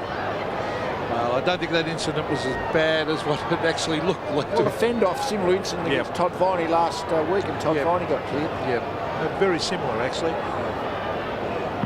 So getting close towards half-time. Oh, Porter went very, very early. Murphy might have been caught a little bit high. Taken by Wirra. A couple of quick ones before half-time would be handy to the Blues. There's Sexton across half-back now, looking for Murphy. He's got him, but the good thing for Carlton, there's often 2 or 3 options. Kick from Murphy towards Hamill. Here's Franchina at the beautiful pick up by Franchina. Just gets it about 10 metres. Bradley, well done. Hamill off the side of the boot and out on the full. Yes, Paul Hudson's been very quiet. Last week he was very good early, kicking 2 or 3 goals in the first quarter. Montgomery was also, and these players have been very, very quiet today, and Carlton have done a great job to match up on them. Franchina on Paul Hudson hasn't let him let any space, and that you can't give Paul Hudson any space. You mentioned before the game started that they won so well last week that maybe a game of keepings off wasn't the ideal preparation for a real hard contest. You know yourself, though, you really do need a hard contest, and the prison line very soft. Sexton getting it back to Murphy. Murphy a high ball in towards full forward. Should have been against Hamill for throwing Dent out of the way. Massey from the boundary line, this young player bending it back. Oh, good play, because Manton has marked 20 metres out, almost directly in front. Well, there was Manton and 4 Bulldogs players, and again that's lobbed on Manton's chest. We've seen this quite often. Have a look at this, they're all Bulldogs players, but just the ball just absolutely fell into Manton's path, and this game might go forever the way they're scoring goals. Well, Manton did play, even at Essendon, he did play a lot of fullback, but he played a fair few games on the forward line as well and kicked goals. So Glenn Manton kicking for his 3rd, slight angle, and he has kicked it right through. 3 goals to the backman, who has become a forward again. Well, we mentioned before when Silvani went on to Grand and Koutafis went on to Croft, what would they do with Koutafis and Manton? Well, they kept Koutafis in defence, and Manton's actually gone up to the midfield, and a couple of goals have resulted. So good coaching, I think, good positioning by David Parkin. It's a shot at the goal, and Manton would be loving that down forward. Half a minute to half-time. In real time, it's gone from 39 minutes this quarter. The lights on. Wine, another poor bounce, favours Wine, taken by West. Oh, but again, terrific smother there by Collinell. West tried to get it out there to Croft, taken by Murphy. He seems to have a new lease of life onto the young player again in Massey. Oh, I think that a little bit of luck there, but it came off because Brown gave it to Bradley as time runs out. He'll just get his kick at goal. Craig Bradley, look at that! Very much. Right on half-time. Craig Bradley has kicked a ripper, and the Carlton crowd have gone berserk, as have the players. Wasn't that just absolutely superb skill? He's running right foot to the boundary line where the natural hooking action was going to make it difficult, but he just curled the ball back over that right-hand goal post. Just a terrific finish to top of an 18-goal half by Carlton. What an incredible scoring effort. Just a fantastic, and yes, as we said, it's the Carlton home ground. It's just been a fantastic performance. The Bulldogs just really need to regroup as they go to the half-time break with Carlton 18-8, 116, leaving the Bulldogs 9-4, 58. Well, let's see if the Bulldogs can do any better in this 3rd term. Carlton have been outstanding. James Cook is on the ground at full forward for the Western Bulldogs. There's McKay, who has worked very, very hard. They've got a lot. Carlton have got a lot of real goers like Fraser Brown and Andrew McKay and Brett Ratton. They're not over quick, are they, Lee? But we talked about the midfield as we bounce the ball. That's where 3/4 of the ground plays within 5 metres of the ball. Well, there's Simon Garlick bringing it in towards half forward. Over the back is Ramiro. Here's a chance. He kicks it to a 2-on-2 contest. Cook! Maybe that's what they need. Someone down there at full forward take the mark as Cook having plenty to say to Manton. You really do need a second option up there. You can't rely on Chris Grant. Another marking option they haven't had at half time. It was a great mark by Cook under extreme pressure, and Glenn Martin's usually very good in the air, but he takes a very good strong mark. And isn't it funny to think that Glenn Martin has kicked 3 goals now? He's up the other end. Deep in defence. The modern game. Players interchanging all over the place. So James Cook going for his first kick of the game. He's taking his time. He normally does. He normally goes a long way back from the man on the mark too. He's got the Scott Cummings kicking technique. He's normally very accurate, Cook. He stabs at that one. It looks good. He's happy. It's a goal. So a good start for the Western Bulldogs at the beginning of this third term, but they need 3 or 4 or 5 quick ones. Well, I guess the one advantage they got is they are a high-scoring team. That's the one thing I think that would give you some hope that the Bulldogs could still win the game. Most teams, when they're 10 goals down at half-time, really, they got no hope. But it's more, I think, the fact that Carlton have scored so well and not allowed the Bulldogs to, whereas I think kicking, 12 goals in the second half is not out of Bulldogs' control. Cook and Manton down deep in that forward line for the Bulldogs, having plenty to mouth up at each other about. Murphy did well then to Camberelli. On to Brown. Fraser Brown. That is a well-weighted kick to Whitnall. He didn't blast it at him. Is that 50? Yes. Oh, Crediuk, Stephen Crediuk, you've made a big blue there. He doesn't think he made a blue. Umpire thought he did, and Whitnall will kick from point blank. Let's have a look. Made. We have a good look at it here. Yeah, knocked it out of his hands, Lee. Yeah. Unnecessary. Yeah. Well, coaches must. Well, you were a league coach, Lee. They must hate that sort of. Well, I mean, let's gimme goal. Let's face it, Crediuk didn't try to do it, but at the same time, maybe he was just a little bit. I mean, that fine line of manning up the guy who's marked the ball. Well, that's 4 goals to young Lance Whitnall. Well, yes, you get 1 goal. The Bulldogs get 1 goal, makes them think, well, OK, let's see if we can start winding Carlton in here.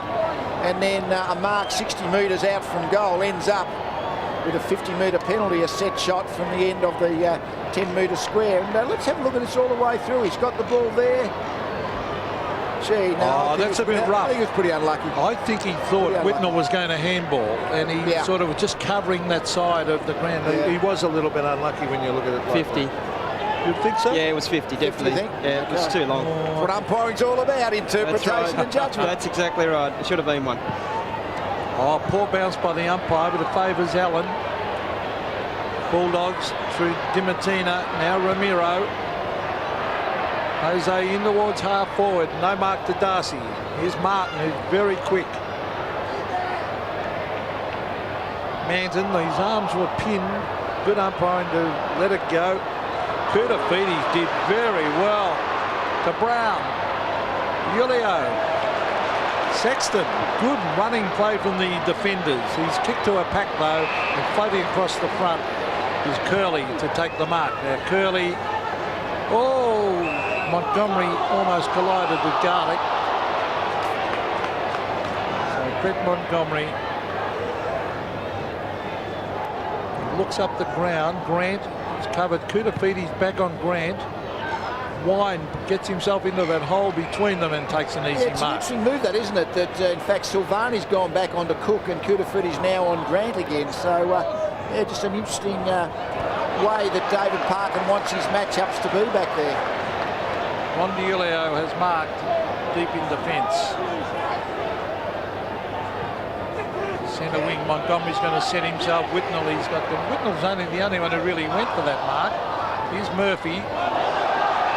Free kick. As he was attacked from all sides, and Jose Ramiro just corked his leg a little bit there.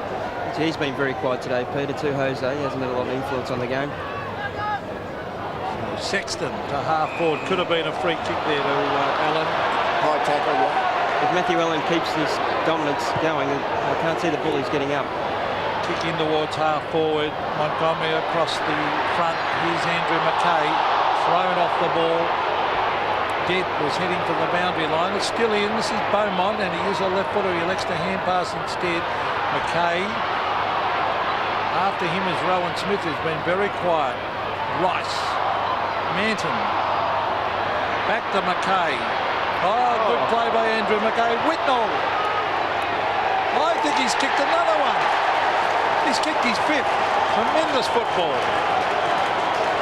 He's taken over the role of Stephen Kernahan, Lance Whitnall. Really presents himself every time in the contest.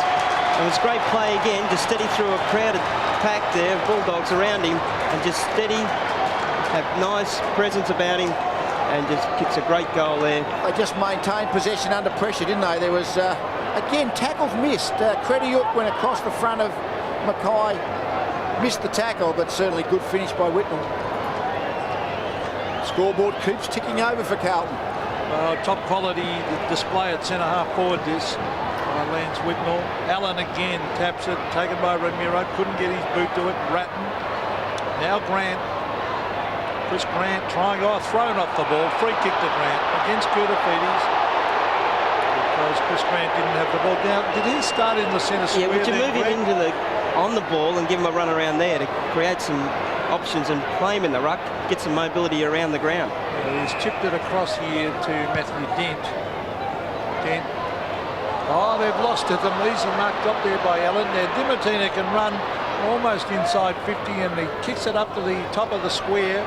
They need a mark, and they're not going to get it because the Carlton backman got back to apply a bit of pressure. And Cook, the free kick might be against Cook here. I think it might be for knocking the ball. Well, surely not. I thought he sort of interfered with. I thought he interfered with Manton. No, he's paid the behind, but I didn't quite see it. Did Cook actually knock the ball into the crowd? Because it's one of those free kicks where it's taken on the back of the centre square. So obviously an infringement after the behind was scored. I think he might have also done something to Manton as well. So there's a bit of feeling out there. It's tapped on beautifully to Silvani. That was good play. It's a real goer, Franchina. Play on, says the umpire. Advantage, that is. Sexton gives it wide. This is Dielio, who had 11 touches in the first term. So Ronnie Dielio in towards half forward. Oh, he's got it again. He doesn't look like dropping a mark, does he? When he gets his hands to the ball, they stick. Well, he marks out in front, doesn't he? Yeah, good technique, straight arms, but he just wants the ball, and that's the difference between a good player and an ordinary player. He just wants it and just eats it. Great kick by Julio, who's not noted for his field kicking. It was sensational. Lance Whitnall going for goal number 6. Oh, look at that. What a performance. Who said they needed Stephen Kernahan? Well, you're talking about a centre half forward. You're not talking about a full forward. Well, I mean, he's been much discussed, hasn't he, Lance Whitnall, an 18-year-old, and I guess we said early in the game, the point is he's a mature 18-year-old, both physically and the way he thinks about the game as well. Regardless of all that, for a guy in the second year of league football to kick 6 goals early in the third quarter of a game at centre half forward is just a fantastic effort. And to actually dominate a league game at 18 is something to behold. Lance Whitnall is playing on a good stopper too in Credial. Taken by Ratton. Oh, he keeps belting the ball forward. Nice mark, safe mark taken by Todd Curley. Now Curley across the ground has found Jose Ramiro. And Jose getting some hoots. It's a wobbly kick. Oh, good mark. He is very good overhead, Michael Sexton. He gives it to Murphy. Danger for the Bulldogs here because Murphy goes wide with a hand pass to Brown. Now Dean Rice. Bending it back, Hamill. Oh, he just lost sight of it. Back it came in the direction of Ratton, taken by West. Oh, Dielio! Another one!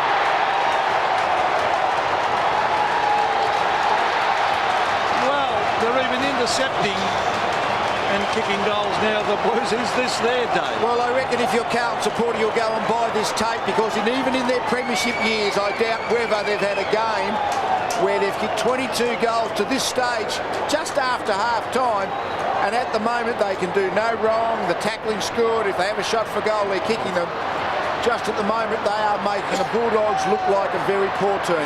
Great play by Aaron Hamill, great second effort, missed the mark, turned around, got back onto it, and 4 Bulldogs were there against him, and he just charged straight at it.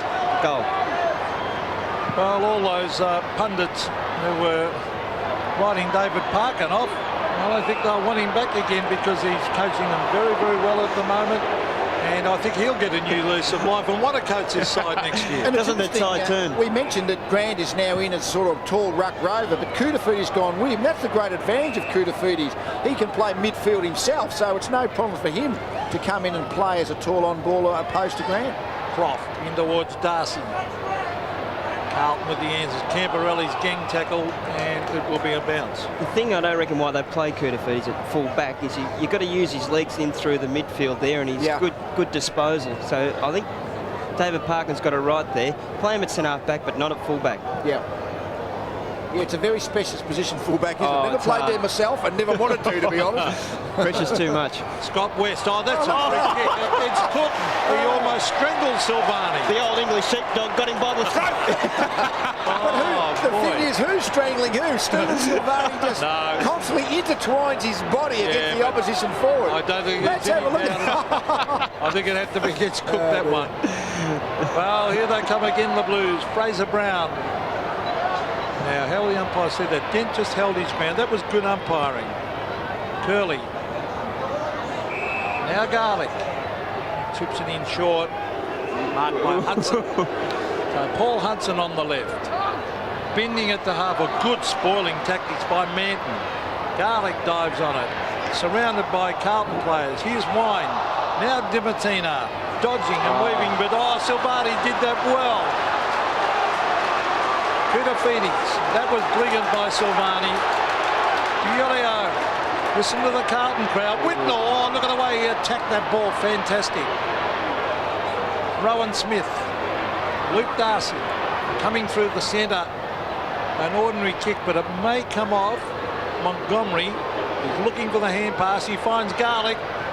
Garlick kicks across the face. Cooks around. Silvani marked that. Well, how did he mark that?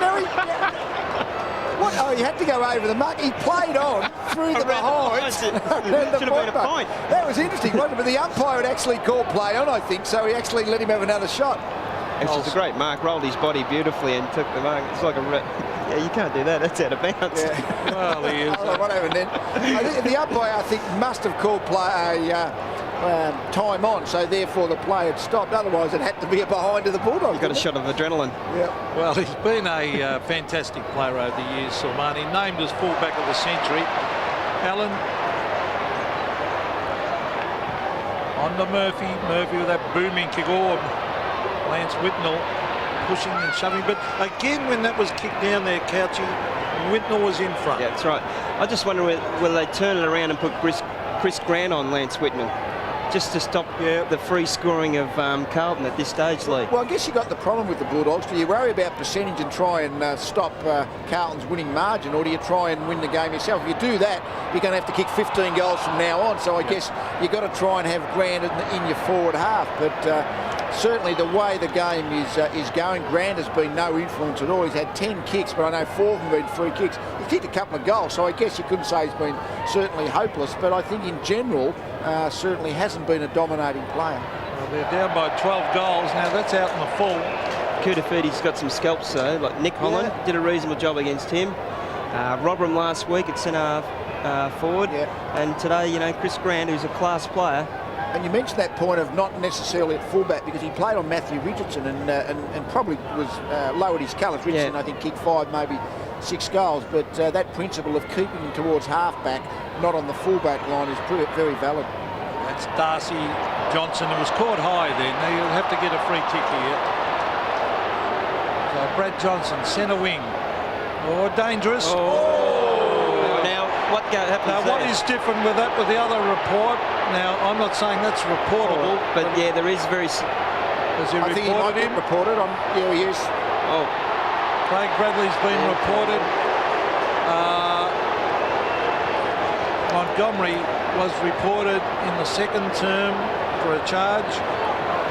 So we're seeing a lot of this now in modern day football. Well, it's interesting now. It's a 50-metre penalty as well. That's what I can't work out. I mean, certainly Certainly, I think there was no doubt there was a free kick. All the reports being made as well.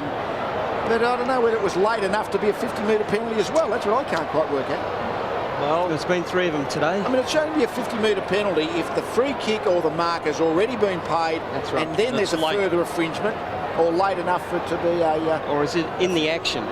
Yeah, well, certainly if it's in the action, one would have thought it's just a free kick. And well, it's Jose Ramiro will kick for goal from about 20 metres. And the Carlton crowd are roaring their disapproval because they know Craig Bradley has been reported. There's the kick from Ramiro. And I think he's missed this as it drifted off to the right. You'll hear the roar. Listen to those Carlton fans. Oh, don't they love it? Funny. Scott Camporelli has taken the kick in rather than Bradley. I wonder if that means we go to a certain target when he takes the kick in. Here's Grant, way out on centre wing now, Chris Grant. He's trying to beat a couple of Carlton players. Todd Curley, caught. Good tackler. Got in a hand pass. Manton. He's a good tackler, isn't he, Brett Ratton? One of the leading tacklers. Fraser Brown did well. That was terrific vision.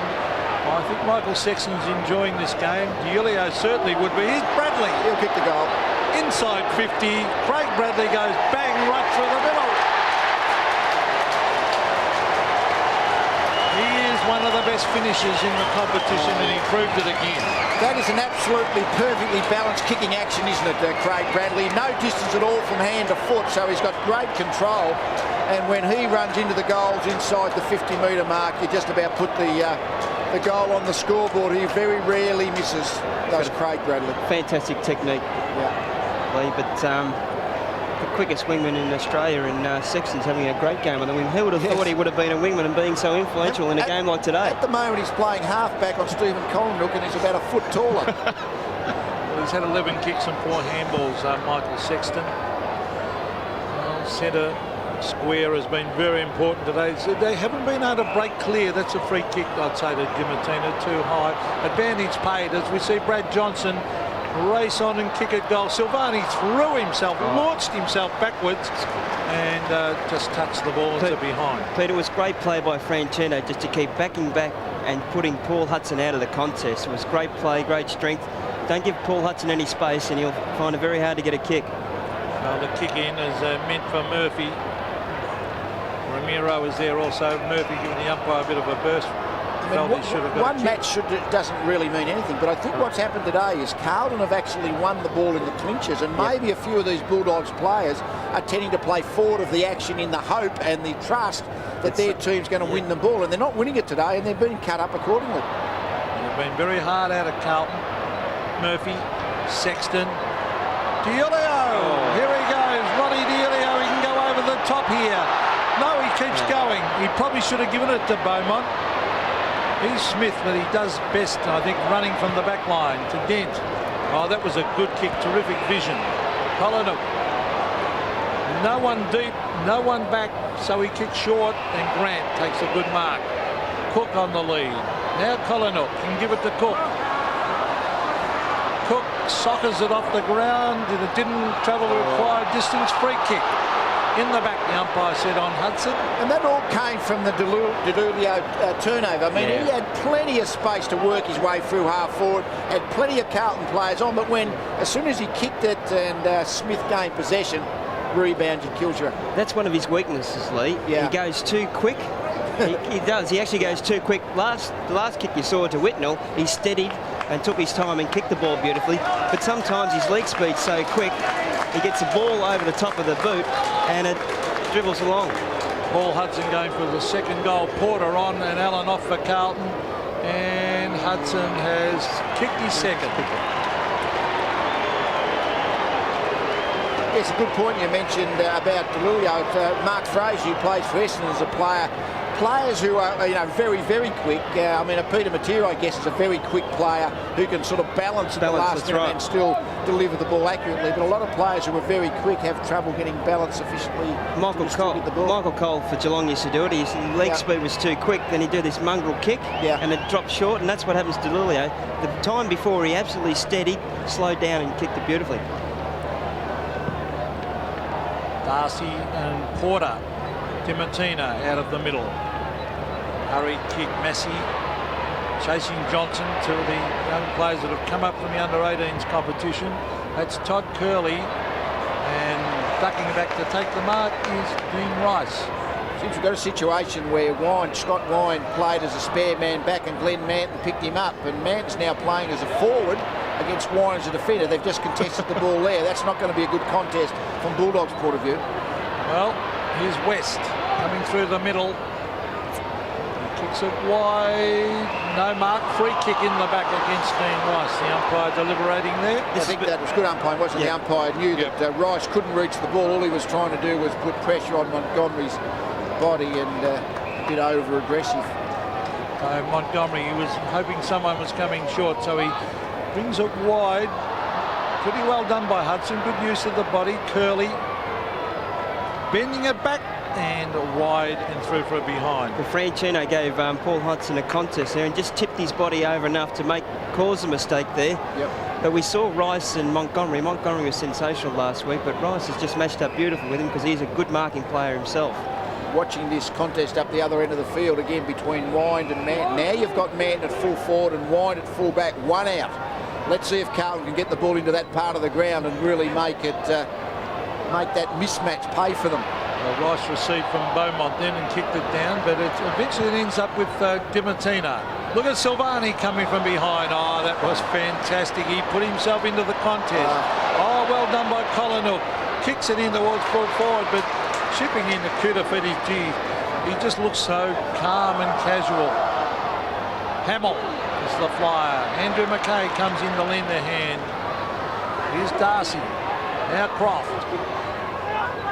Cameron. West.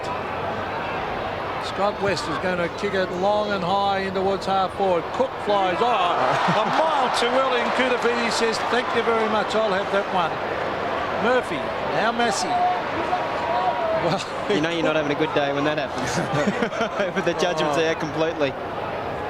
So this is Chris Massey. Centre wing, good mark. Whitnell gives it off to Bradley. Craig Bradley loves a run. Will he go again? He stops and gives a hand pass to Brown. Brown's been in good form in recent weeks. On the left, in towards full forward, and over the back is Dent to take a good mark. Dent will transfer play here. Montgomery has made space. They've got the loose man going. Now they should score something here because Garlick can run 50 metres. Two bounces. Will he go again? No, he chips it into Cook. Now Cook is a magnificent kick. He has to kick 50 metres. He's looking to give it off because these sort of still days, it's difficult to kick the ball long distances because of the heavy dew. Heavy dew, and you've got that heavy air, then it makes it very hard to kick more than 50 metres. He is a very long kick normally. Cook now he's out to the right, trying to bend it back. Did he sneak it in from behind? I think he did. He just knew he really had to kick it hard, didn't he? If he was to make the distance, and lost control accordingly. Well, it was beyond him. He was a highly sought-after player when he was a young kid in Tassie. Yes, it was, I think, 1991. He was drafted first, and Jason McCartney was drafted number 2 in the national draft that year. Punched away by Dent. Dimatina, Dent, but look at the pressure they're under. Porter, Fraser Brown. Oh, they can raffle this one. Sexton says, I'll give it to you, and it's a goal to Andrew McKay. Was that the back line boys looking after each other there? Just kept on coming. Well, I mentioned a couple of times in the last few minutes, but Scott Wind is somehow playing as a defender now. They're playing as a ruck behind the play, and of course Luke Darcy is playing in the centre square. But that is meaning there's a mobile Carlton forward against Wind, who's a very slow defender, and it's really not helping the Carlton, the Bulldogs cause at all. I mean, you might as well get Wind off the field if he's not going to be in the ruck. Well, centre bounce again. Porter flew high to Brown. Oh, gee, that was a terrific move. Dimatina, well, that was the copybook, wasn't it? The Porter to Brown. Yeah, pretty tough, that catch, to come from a defence to attack and take the ball with you, as Brown did then. Yeah, it's very hard. You've got to get through the traffic, and sometimes you're better off to get it quickly on your boot. The bounce almost towards half forward for the Blues. Porter, he's got a pretty good leap on him. S. Brown working overtime. And Scott West diving on it. And West has had he's had 11 kicks and 13 handballs.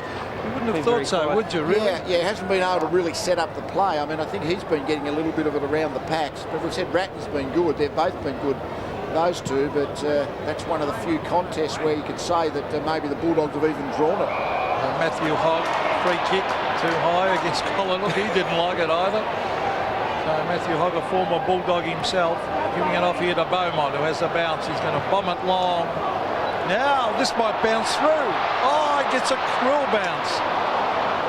And it's Matthew Croft who latches onto it and finds Dent. I don't want to labour the point, but Manton versus Wine. Manton is getting 30 metres clear of Wine, but the Carlton blokes aren't kicking it to him. He's getting very frustrated because he's just there to be used. Eventually, he's certainly got to get it. And Beaumont again. Jose. Ramiro, that is. Tyson Lane has got it. Over the... Well, a hand pass straight over here. This will be a bounce. That's good umpiring. But Lee, if it continues, David Parkin's got to point that out, doesn't he? Just have a look upfield. Yeah, You've got a mismatch there against pace. The trouble is, it's hard to point it out in the middle of a quarter count. On a three-quarter time. Yeah, it's not going to last for long. It could not possibly last from the Bulldogs' point of view. You'd rather play Scott Wine in through the midfield and boundary. I've got no idea why he's back there. I can understand him starting out at the centre square potentially, but why he's playing permanent defence virtually and with Darcy in the ruck bemuses me. I mean, as a defender, Scott Wine's a good ruckman.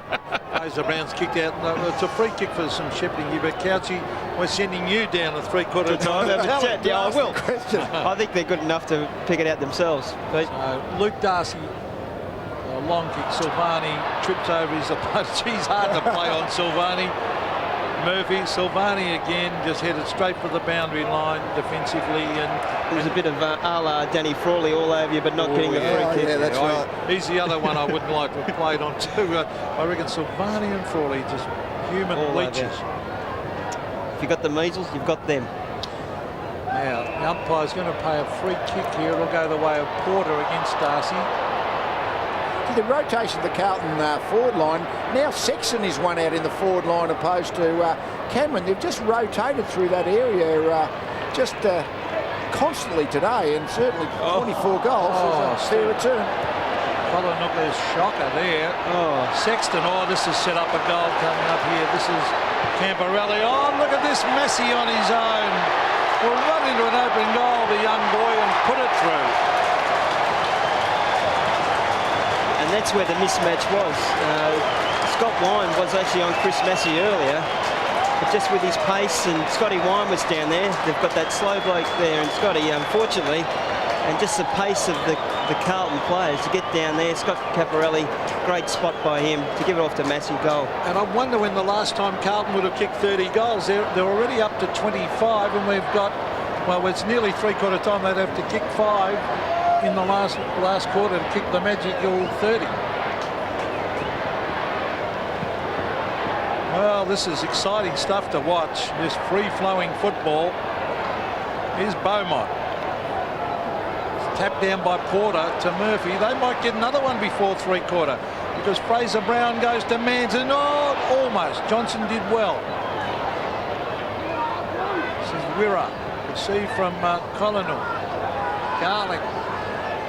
Coming inside, dangerous because Murphy chipped in. Murphy drives low and no mark. Good spoiling. And a free kick for holding the man. It'll go the Bulldogs' way to Colin against Hogg.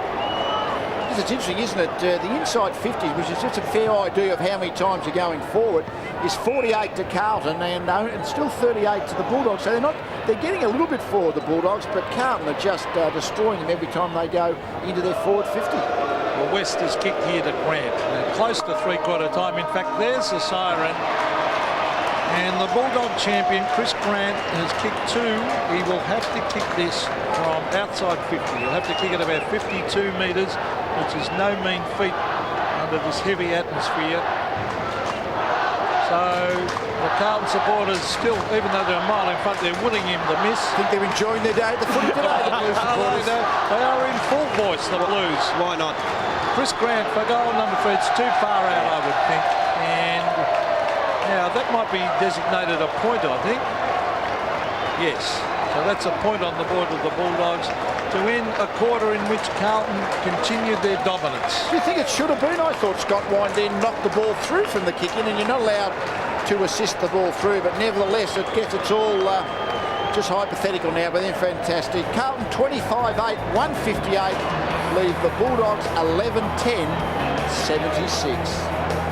Well, let's see if the Western Bulldogs can salvage something out of this final term. It's been a terrific performance by the Blues, one of their very best in recent years, only surpassed probably by last week to beat the Crows on their own ground. Now Scott West to the half-forward line.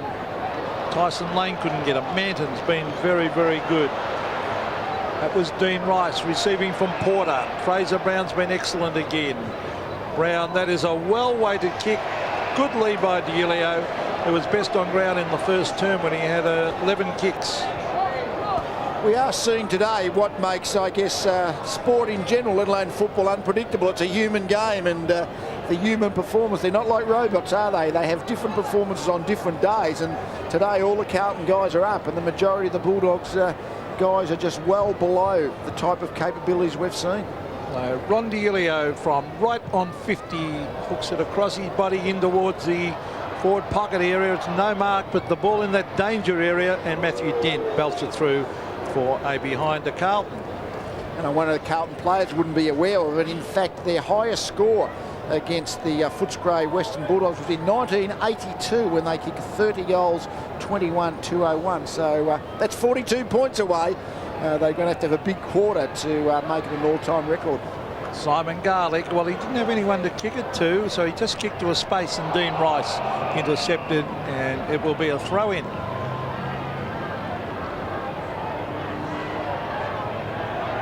Centre wing.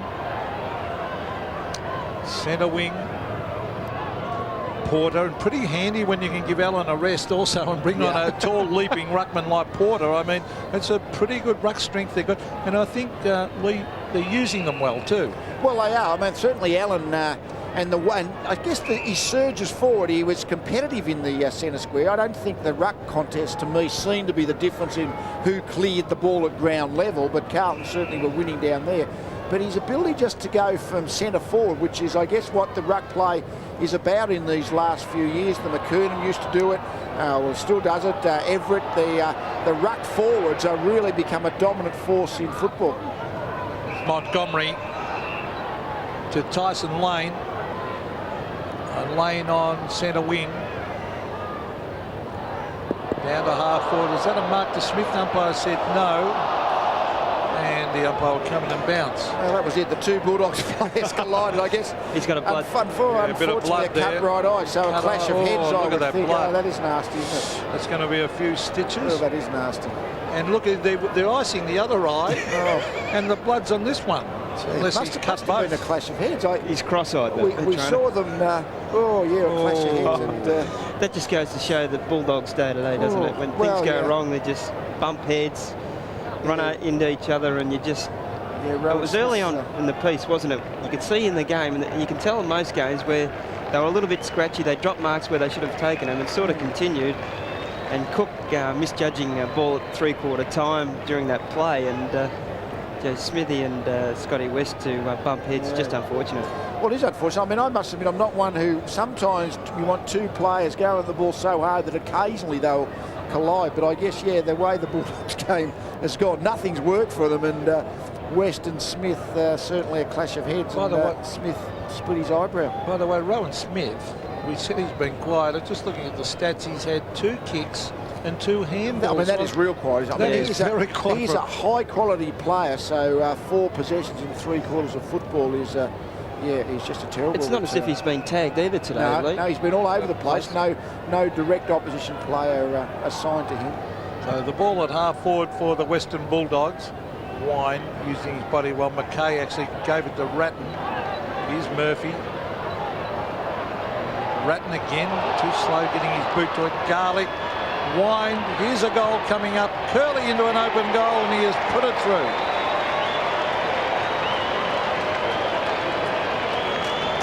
Well, it's an interesting situation, I guess, because as the season goes on, wins obviously are very important as Stephen Silvani leaves the ground as we speak, but certainly percentage is going to determine a lot of positions on the ladder in the very end. So every goal is critical, whether it's for the teams that are competing for their final 8 positions. And certainly the Bulldogs are 13 percentage points ahead of St Kilda, so it is a big margin.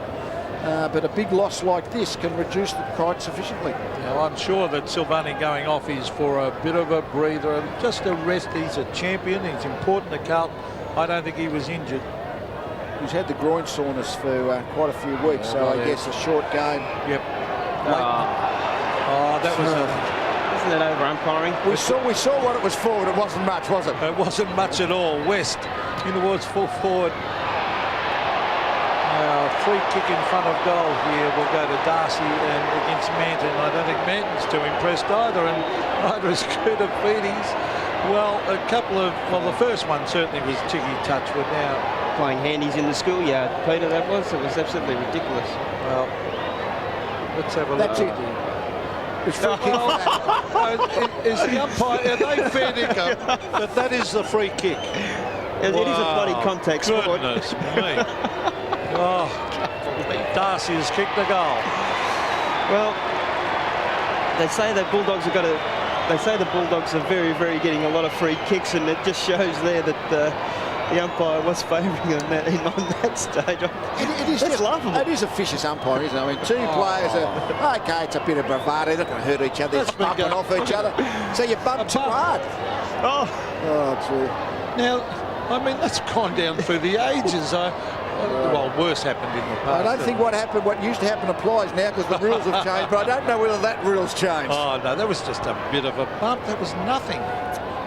Anyway, let's get on with the game. I can't believe it. So the Bulldogs have scored a couple now. The big leap again, you saw at Porter. And the umpire will come in and bounce.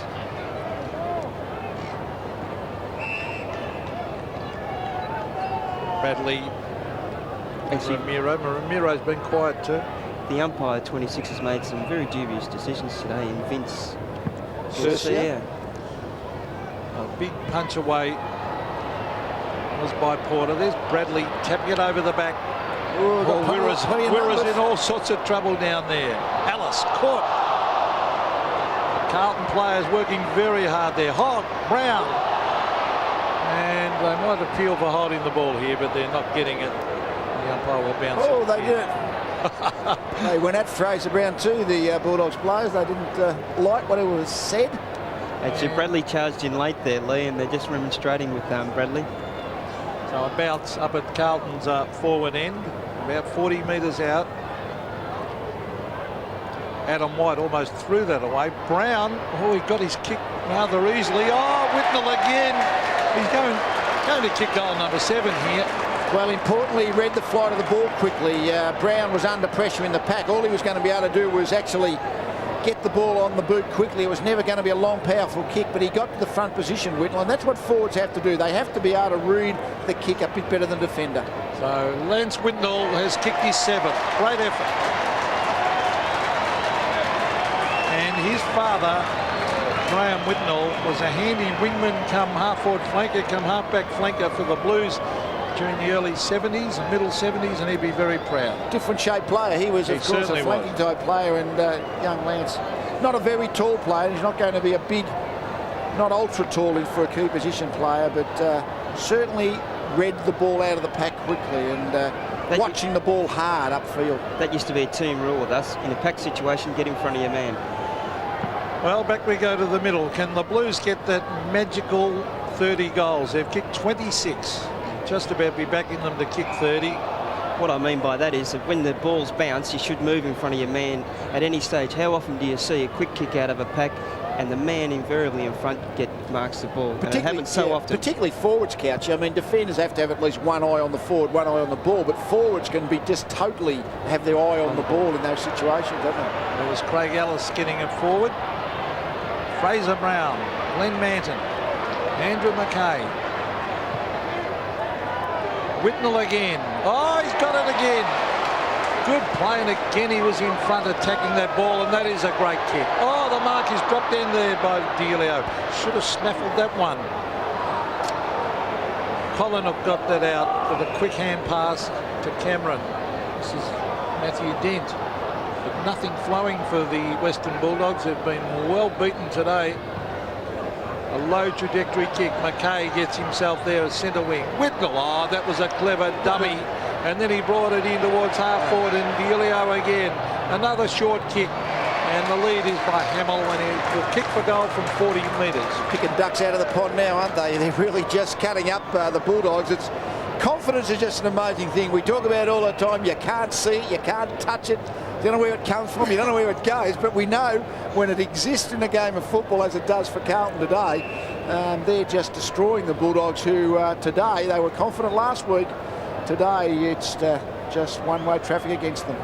Aaron Hamill for goal number 4. And the Carlton crowd are happy behind the goals as he puts it through. One-way traffic, and it was interesting when that ball came out of defence and Mackay gave it to Whitnell. He looked forward. There's 3 Carlton players forward of the ball. It's just a matter of choosing which one will I go to. Great poise again to steady and hit the Delio beautiful. Steadies again Delio, and Hamill, who's been a very good player for Carlton, was taken off the ground the first quarter. It's really showed David Parkin something in the second and third quarters and the last. Well, they're up to 27, the Blues. Porter. Michael Martin, Grant, Koutafidis. Well done, Koutafidis, to get there and put the spoil on. And he looks an athlete, doesn't he, when he lopes away with that ball. Here's White. Andrew Mackay, just a little fumble. Back it comes in the direction of Mackay. The Bulldogs swoop, and the umpire will bounce. Yeah, I guess it's a perverse thing to say, I guess, but Cooter's been unlucky. He's been born with such physical talent that everyone has such high expectations of him, I think.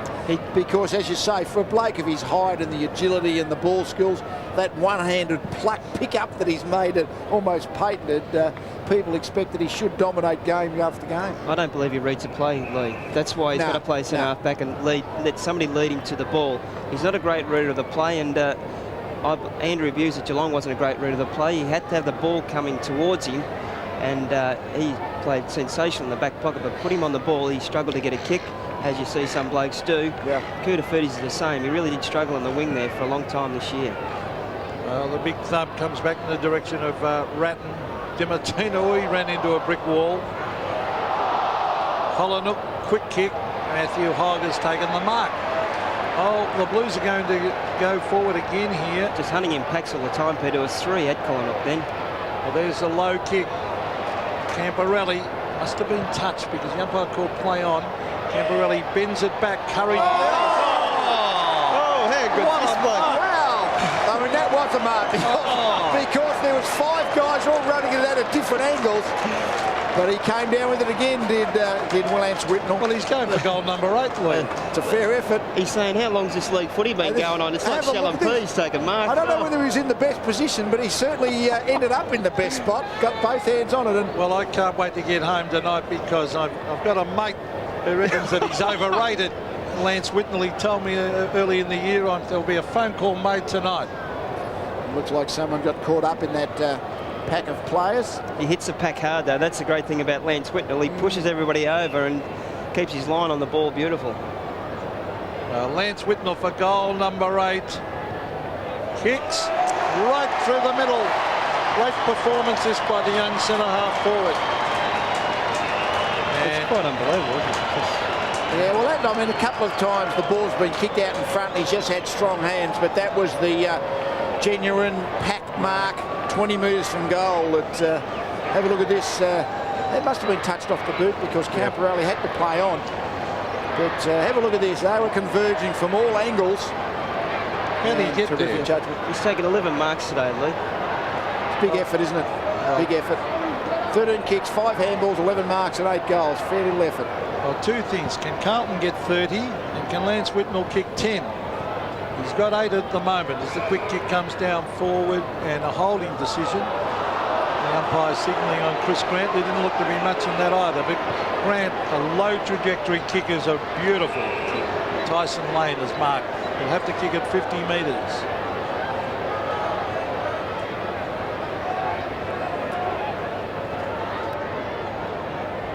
Tyson Lane, just a young player on the way up.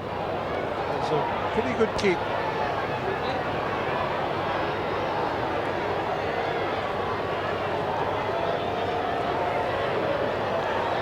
Right on that 50-metre line, a long, high kick. It clears the fence and it's a goal.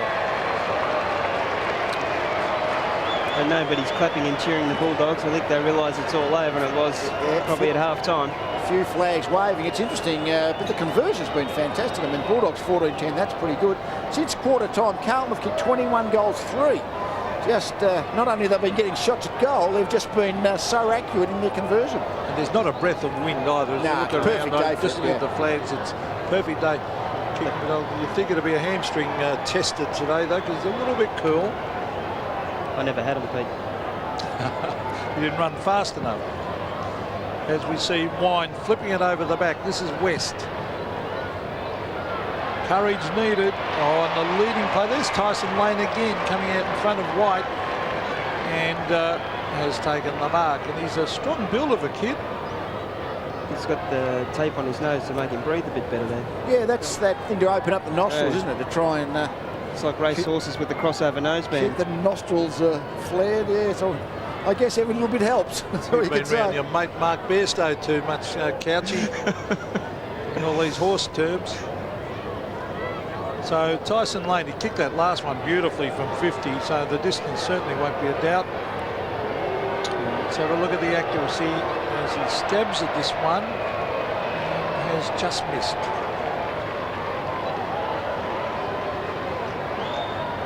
So the Blues on 28 at the moment. They've got 10 minutes to score 2 goals, so you would certainly think they would do that. Justin Murphy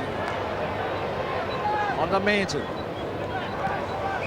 Ratton thought about giving it, then kicks it back to Murphy. I'm not sure what he did that for. I think he thought maybe we'll go out the opposite side, but Murphy came down the side. Again. Oh, he flew through the air, but he created the contest, which has allowed the ball to come loose. And this is DiIulio. That is a clever kick to Bradley. Bradley doesn't muck around. He turns around and belts it long up into the danger area. They all kicked out of it. It was Rice kicked out with the foot. Sometimes that can be interpreted as a deliberate kick out. Taken away by Collinwood to the half back line. This is Curley. Now Dent. Dent, no one to give it to, so he bends it out wide, hoping it'll bounce properly for the running Johnson. He's got it. Looking for Grant. Doesn't reach him. This is Hudson, a bounce. He's got a hand pass. Is Hudson? No, he kicks. And he may have goaled. I think he has. Yes.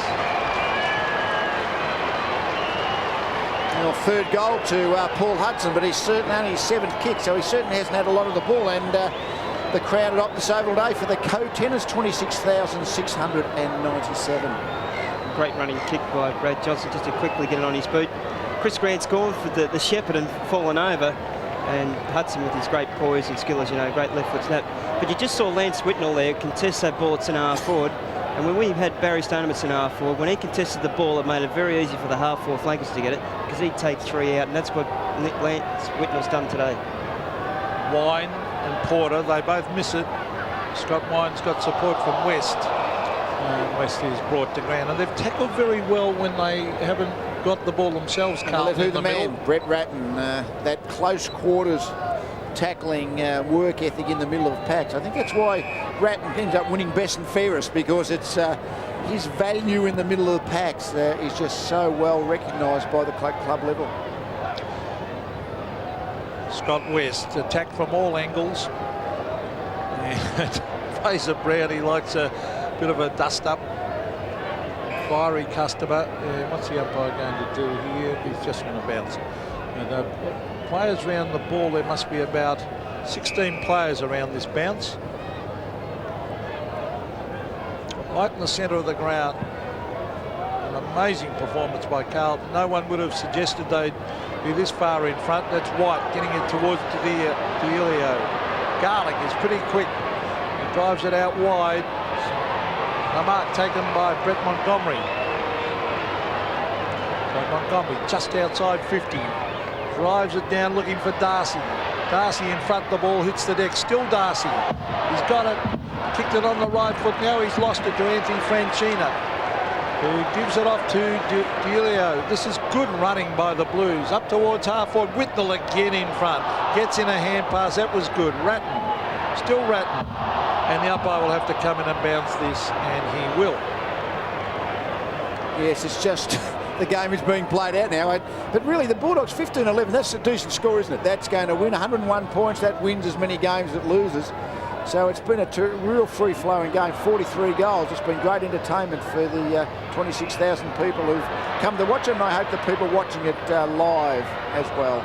Well, this is good play by Grant. Good teamwork by the Bulldogs. And Chris Grant, it's not their day, the Bulldogs, because he has hit the post. But that was a good build-up right down that wing. Tyson Lane gave off a hand pass.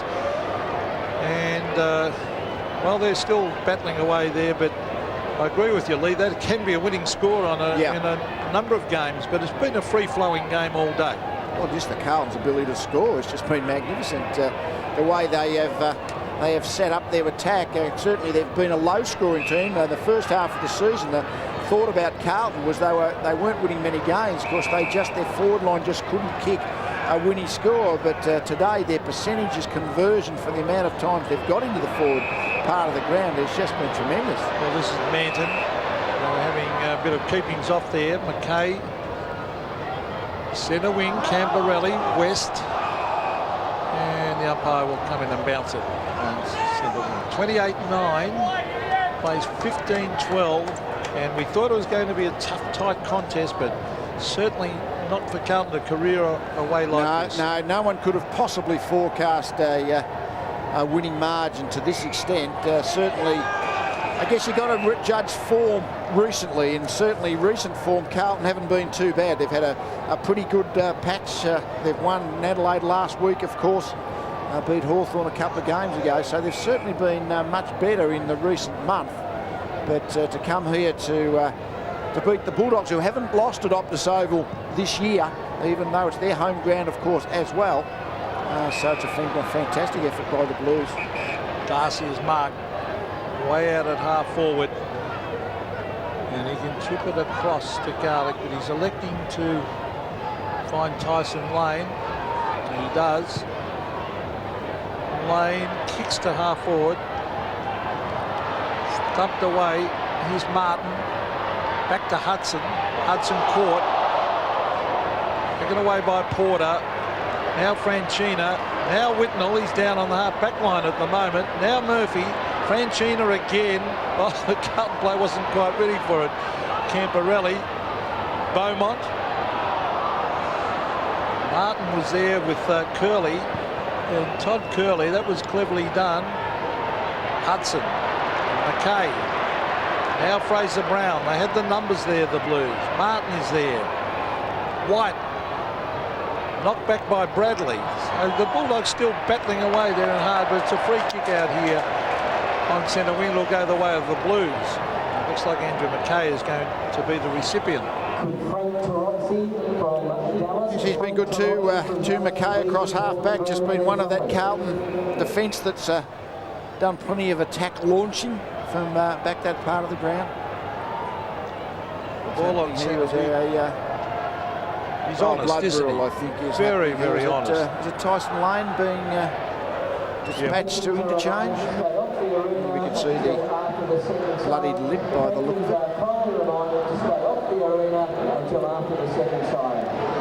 Andrew McKay hasn't got a lot of leg speed, but boy, he's got a big heart. There he is, number 5 for the Blues. He's been a terrific contributor since being recruited from South Australia. Cook's back on the ground in place of Tyson Lane.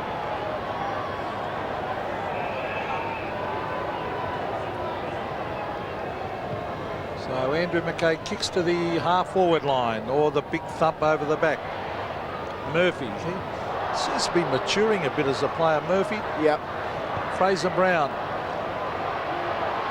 Over the back, chance for the Blues to get goal number 29. They're still in there with a chance. Hogg, now Dean Rice.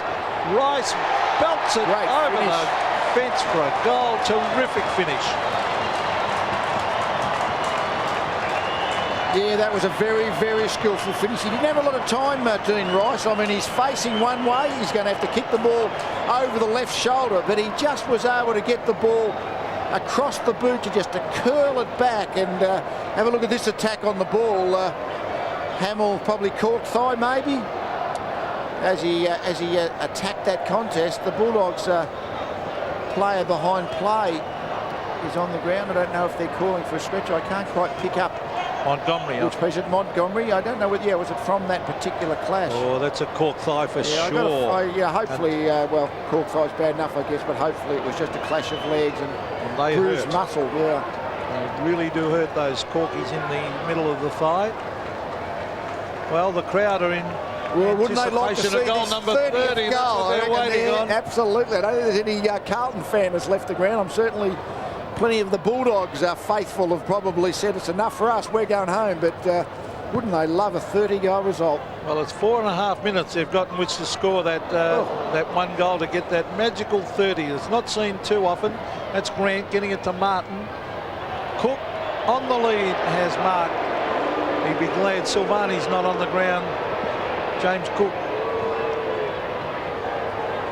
Well, look at the blonde hair, the blue mouth guard. It all matches.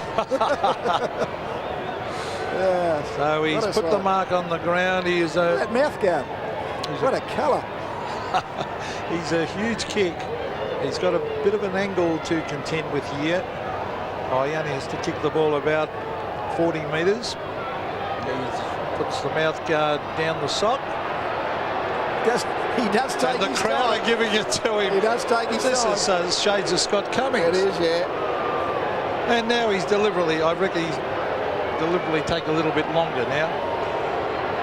You think it was the shot for the winning goal, wouldn't you? Yeah. James Cook kicks a goal for his second, and after all that he's missed, I think. Or is it a free kick? The umpire might be, no, it's a point.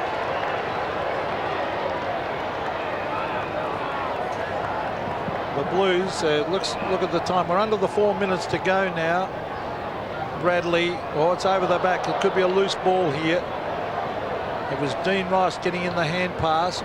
Interception there was very, very good. This is Steve Collinwood. Darcy on the left. And he's kicked it straight down here to Manton. He read that well. Now he can run off and bounce. He can still run. Have another one. He's looking to... They're just using the ball to each other, aren't they? Now it's... the game has stopped. I've got to say that. It has stopped, hasn't it? Yep. Most of the venom's gone out of it. Carlton would like that 30th goal, but I think they think they've done enough for today too. They've just had a real big win. And, there's not a lot of life and movement in the game now. Well, there's Franchina and Massey. And also Manton involved there. It's Massey who kicks it up to the half-forward line. Here's Ratton. Cleverly done. A beautiful ball. Maybe they will get goal number 30 because Fraser Brown's got it. Kicks it to McKay and he has marked. And a million of them forward. Well, he's 60 metres out from goal. Got Whittle on his own in the pocket. Yes, can Whittle get another one? He couldn't quite hang on to it. The crowd were willing him to. It's over the line. It'll be a throw-in. And the time clock showing 2 minutes and 40 to go in this game.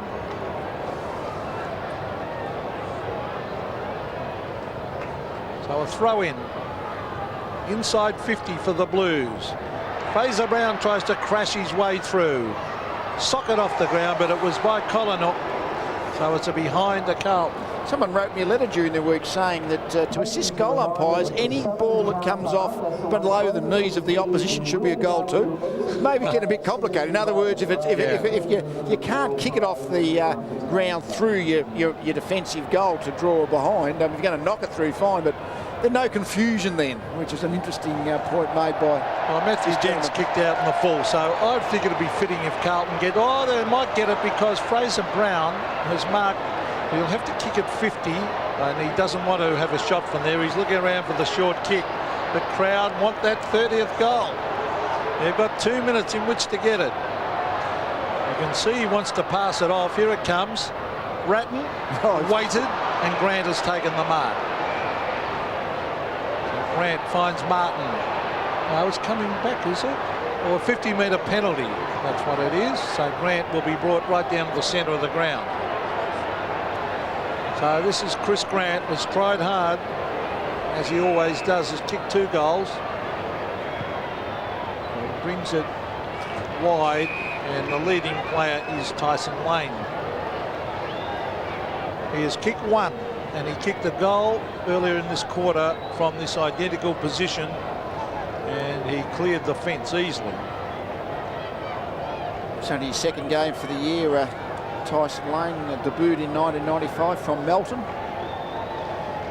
Well, if he kicks it, it'll go back to the centre, and Carlton will have about a minute in which to score their 30th. It is close. I think he's missed. Yes.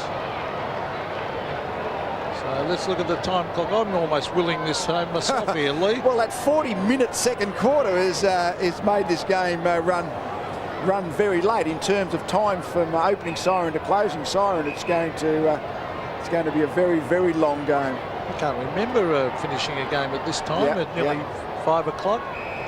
This is Manton.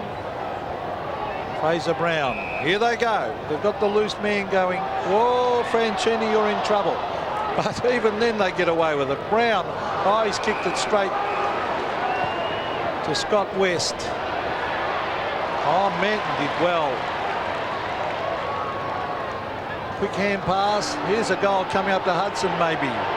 He's got an open goal coming up, and I think he's missed. Yeah, he wouldn't miss many from there, Paul Hudson. He is a very, very good converter from the opportunities. Not that he's had a lot of opportunities today. He's kicked 3 goals, but certainly hasn't been an influence in the game. It's just, I guess, 3 goals is normally a pretty good performance by a half forward, but it's been such a high-scoring game that Carlton have just done it so much better. Well, Murphy's kicked that. Oh, brilliant mark by White. Oh, could it be a free kick, or is it against Dean Rice? No, it's going to him, and just doesn't quite make the mark. There's still a chance, the Blues. Here they come. Camporelli kicks into the man. Still Scott Camporelli. He's got Sexton. Now Dent for the Bulldogs. Dent kicks it wide. Let's look at the time clock. 20 seconds. Fraser Brown brings it inside. That gives them a chance. Dean Rice, here's their chance. Yes, Sexton. Oh, the pressure on you, Michael Sexton, to kick goal number 30. Don't the supporters know it? They're all wanting this 30 goals. They're willing it through. He's kicked 1. Oh, there's a siren, and wouldn't this be fitting if Michael Sexton could kick the 30th goal of the game to win a brilliant performance by the Blues. It'll have to be out to the right. And he's missed. Wow, that's disappointing, but what a great performance, Lee, by the Blues.